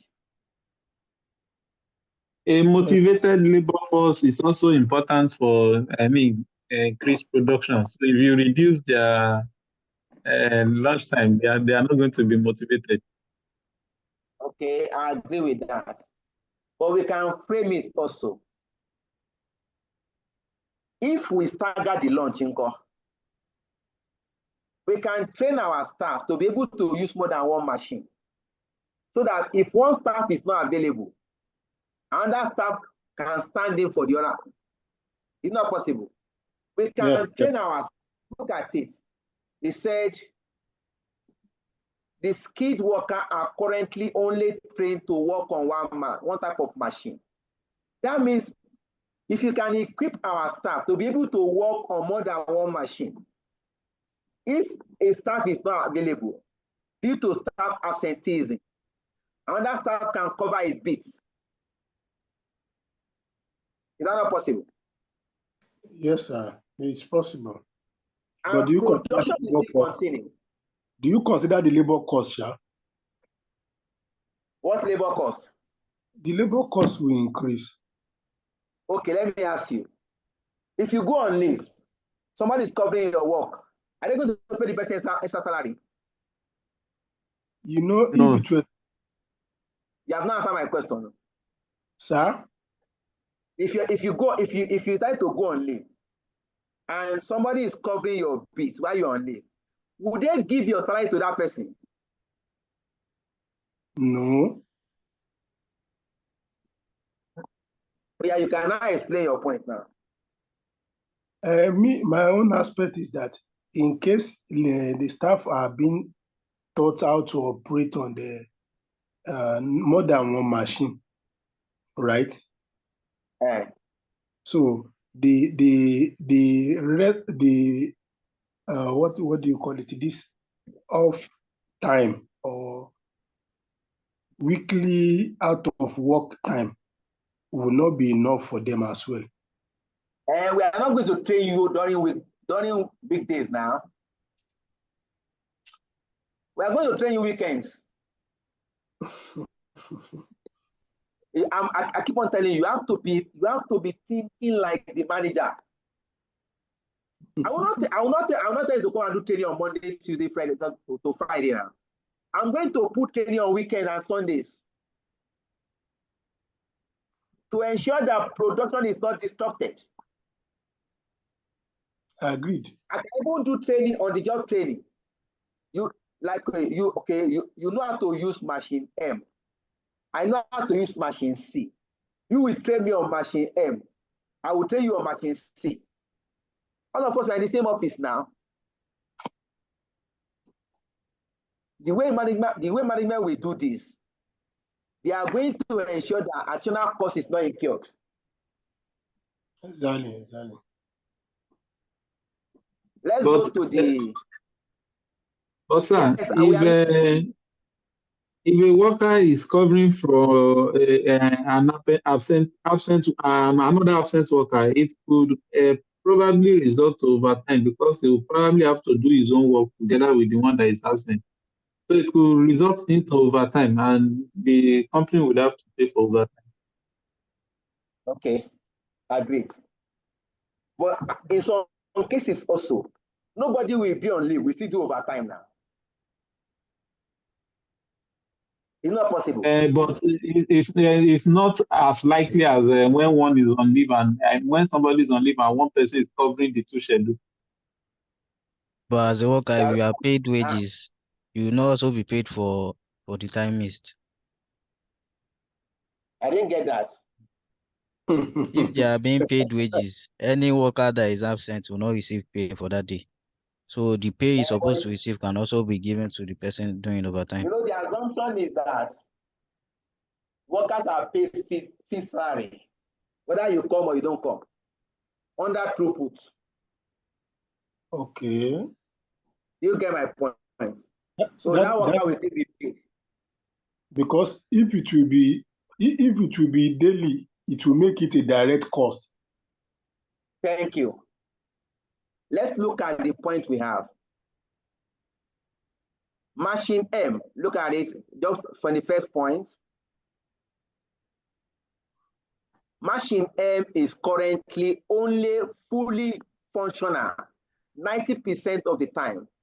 This means that 300 hours. You know where this is coming? You know where this is coming from? You know we have 3,000 hours, Abby? Yes, sir. Yes, sir. Total hours for machine M. But we are only utilizing 2,700. Hello? Yes, sir. Yes, sir. Yes, sir. Good. That means 300 hours of machine M are lost. Yes, sir. Machine M is currently only fully functional 90% of the time. This means that 300 hours are lost while the machine is maintained or workers are not available to man the machine, to man it. If the maintenance could be carried out outside the usual working hour, either before 7 a.m. or after 8 p.m., some additional time could be free. This could be possible Since we are told that maintenance contract works round the clock, that's point one. Point two, workers could be trained to use more than one of the machines. This will mean that if some workers were absent, one of the other workers could step in and work on other machines in order to keep production running. Again, this will help to keep the lost 300 hours productive.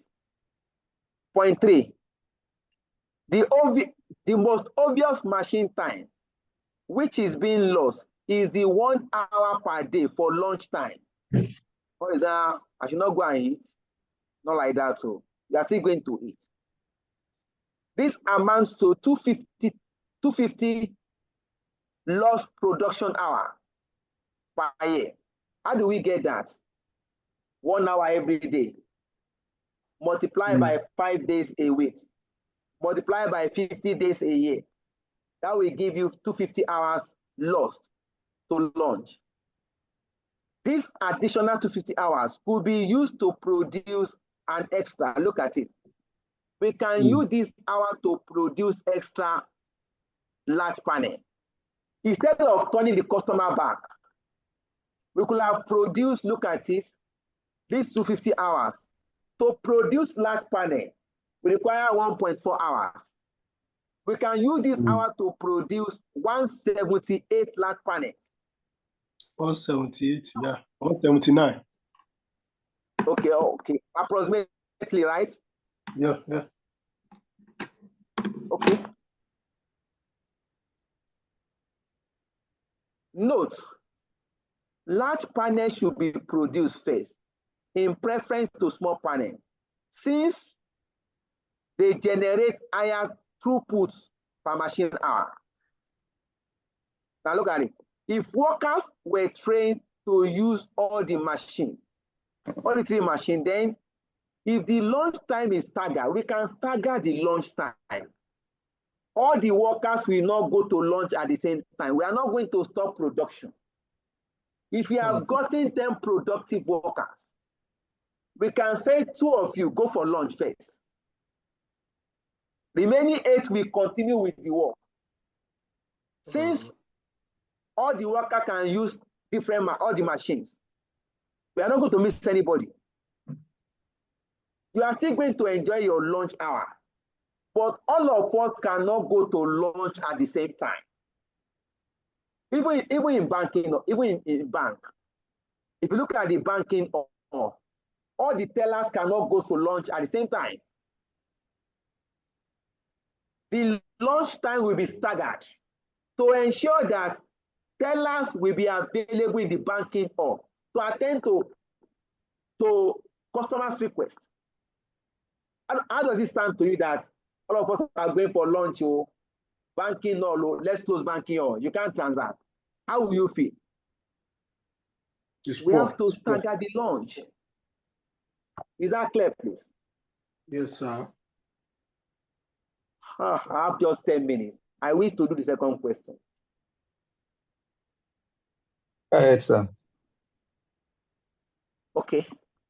I will still maintain that 10 minutes, but I don't like rushing students. But we need to actually, because if you continue with one question every day, it's going to affect our coverage. Okay, let me just try to summarize this question. Let's see. How there's no question, while we are trying to rush, we must not compromise understanding. Any question, please? All right, no question. Question 2. Heidi Nigeria Limited manufacture 2 products, light and medium, on the same machines. Sales demand for the products exceed machine capacity. Can you see it? That is, machine capacity is a bottleneck. Sales demand for the product exceed the machine capacity of the company's production department. That means machine capacity is the bottleneck here. The potential sales demand in each period is 10,000 is for 10,000 units of light and 15,000 units of medium. Sales prices cannot be increased due to competition from other producers in the market. The maximum machine capacity in the production department is 40,000 hours. That means maximum machine hour is 40,000. The following cost and profitability estimate has been prepared. Let's look at the cost. Selling price given, material cost, direct labor and variable overhead cost, contribution per unit also given. Machine hour per unit, 1.5 for light, 2 hours for medium. Our fixed cost in each period are 450,000.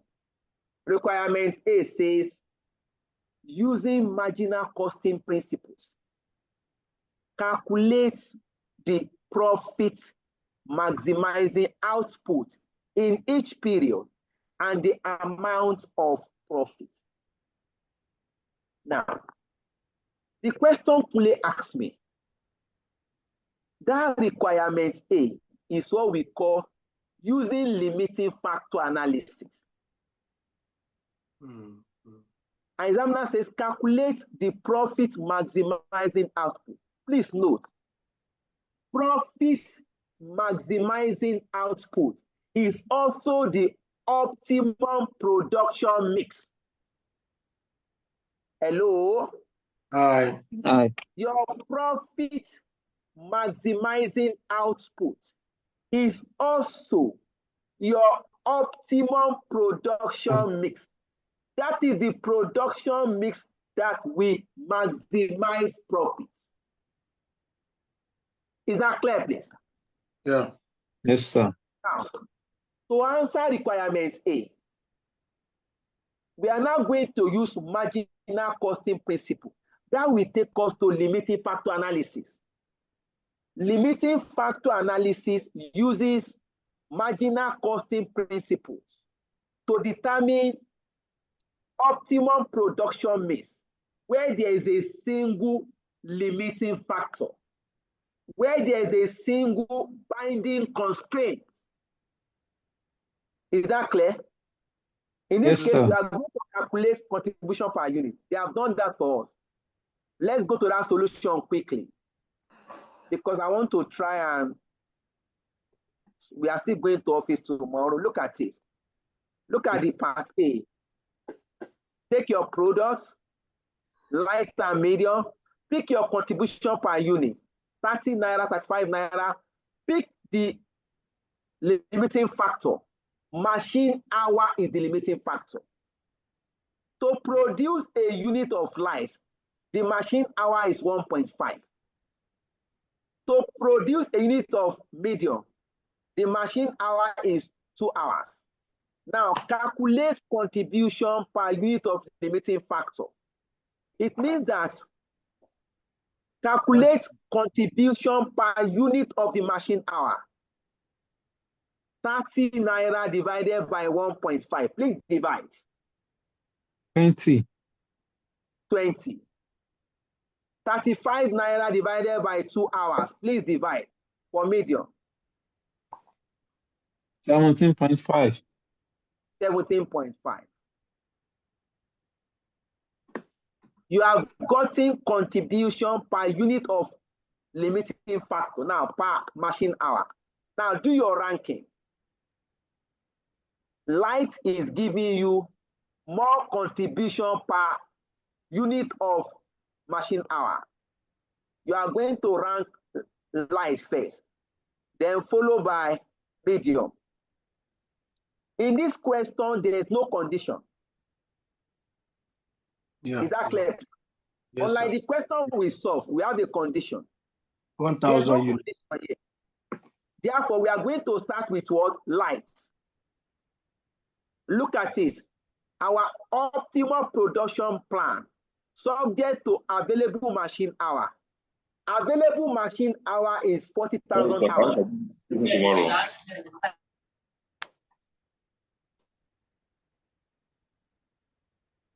Available machine hour is 40,000 hours. You now have to look at it. Available machine hour 40,000 hours. Now you are going to produce light first. How many units is light? 10,000. Demand for light, 10,000 units. Can you see it? And to produce 1 unit of light, machine hour is what? 1.5. 1.5.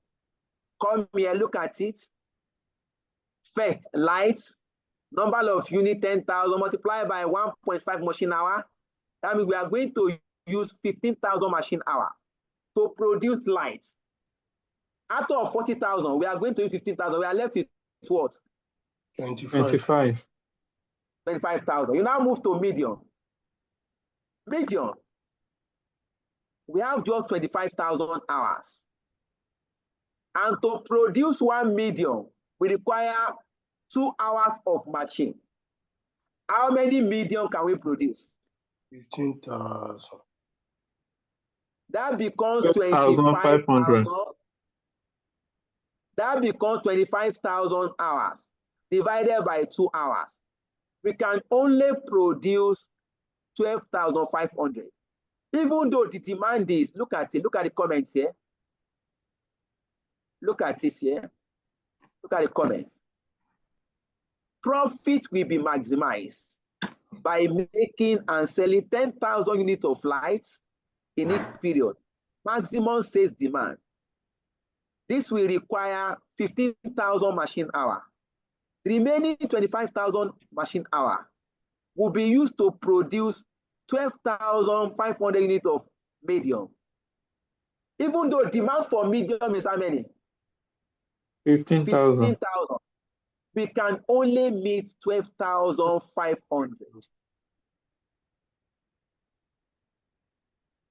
So our optimum production mix is to do 10,000.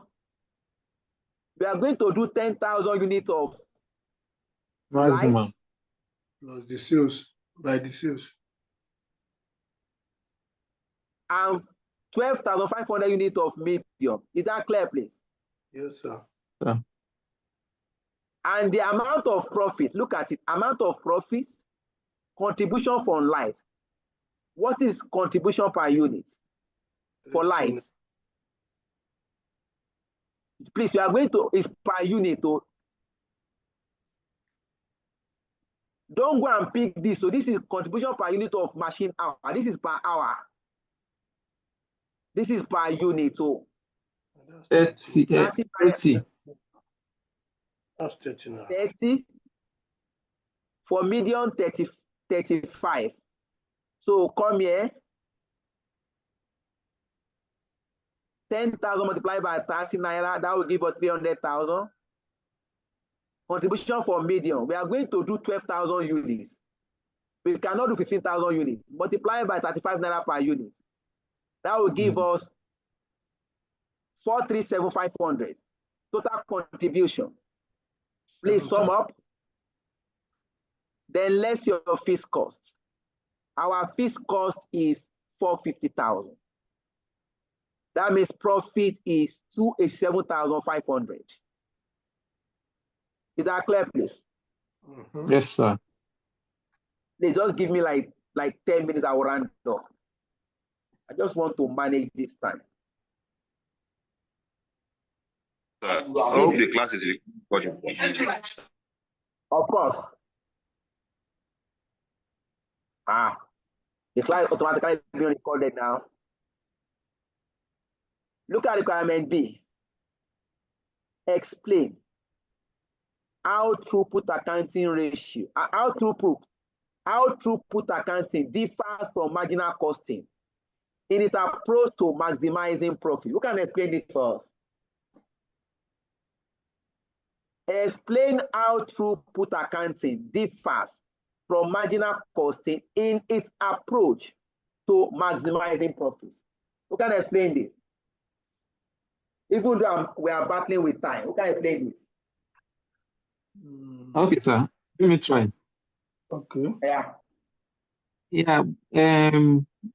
Using throughput accounting, the only the only variable cost is material.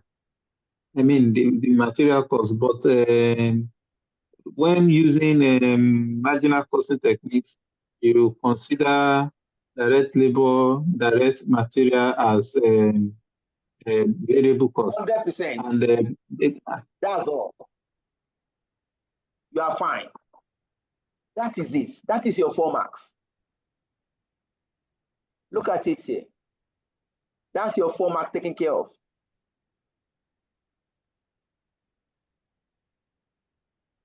Look at the response. Throughput accounting recognizes material cost and its component as the only variable cost. Why the variable cost under marginal costing consists of direct material cost, direct labor cost, and variable overheads. You are done. This is not part. Under throughput, direct labor costs are treated as fixed costs.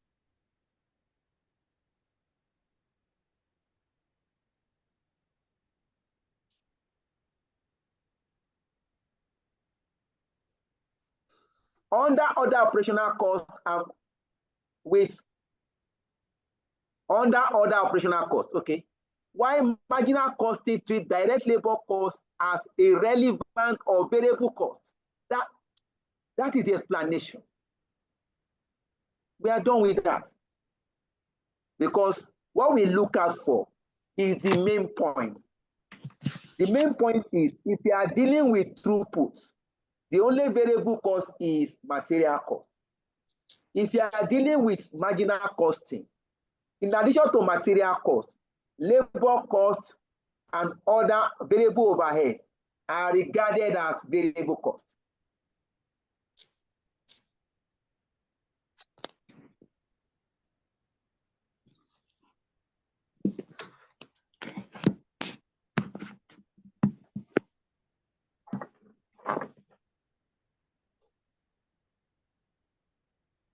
All right.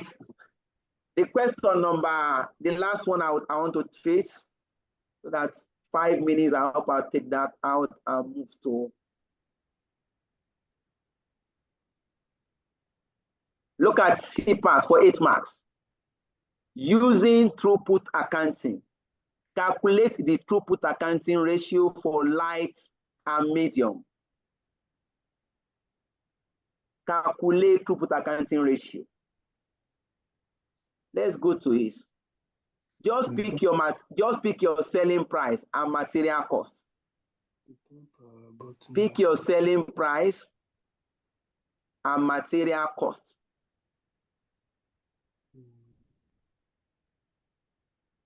Our selling price for light 110, for medium 135. Material cost for light 50, for medium 45. Then throughput return, please, the difference 60, 90. yes, sir. Time taken in bottleneck. The bottleneck is machine hour. The time taken per unit for light 1.5. The time taken for medium 2 hours. Then calculate return per factory hour or machine hour. This becomes throughput return divided by hour in bottleneck. 60 divided by 1.5. 40. 42 90 divided by 2. 45. You have gotten your return per factory hour. The factory hour is now the machine hour. That is the constraint. You have gotten your return per factory hour. Next, calculate cost per factory hour. Let's go to that. Total factory cost divided by bottleneck. To calculate the cost per factory hour, we need to make an assumption about this total factory cost. We are going to assume that direct labor cost and variable overhead costs are fixed. Yes, sir. We are going to assume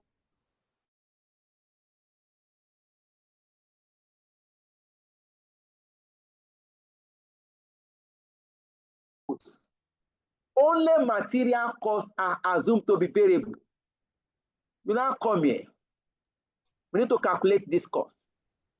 And please, if you are calculating, you are not going to use, you are going to take the total units. For light, total unit is 10,000. Okay. Oh, no, this, not this place now. Yes, also the place. Please, this is what we are saying, please. Look how we are saying. This is what we are saying.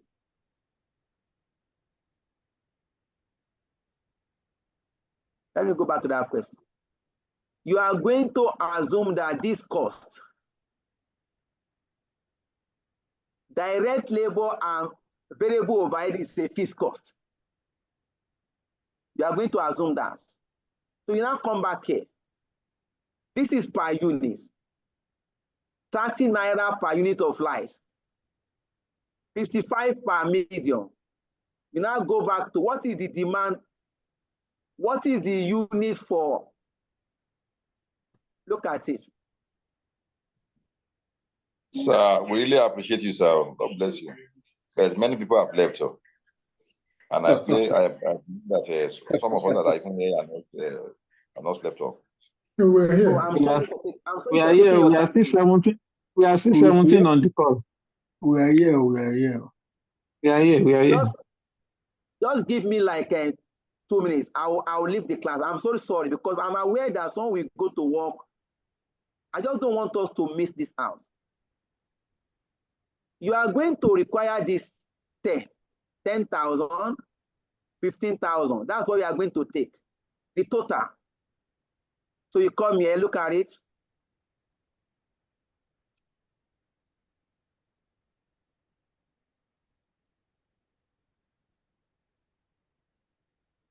Oh, now just come here. That's the last aspect.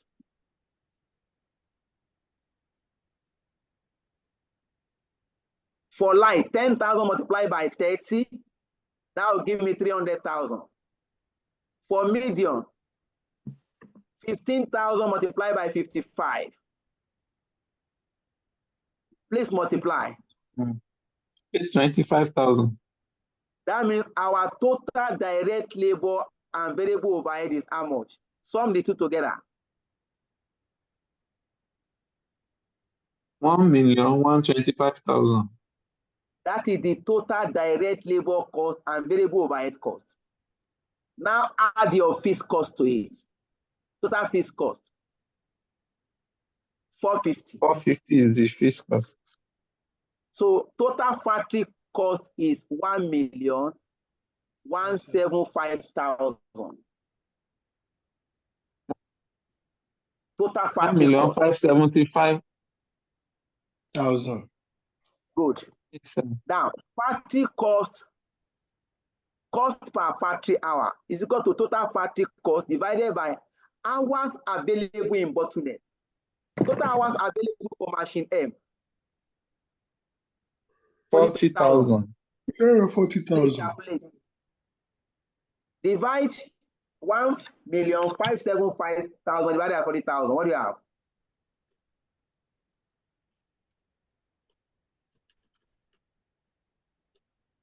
$39,375. 375. You are done. This is your cost per factory hour. You can now get throughput accounting ratio. Return per factory hour divided by cost per factory hour. Return per factory hour divided by cost per factory hour. This is your, you can also put in percentage, it doesn't matter, you multiply by 100, but you can also leave it in ratio. 1.02, 14. Thank you, sir. All right. The last aspect you can do is just the D part. You can take the D part out so that I don't take much of your time. Look at it. It's the same thing we have done. Using throughput accounting principle, calculate the profit maximizing output for each period, for each product, for each period. It's for each product.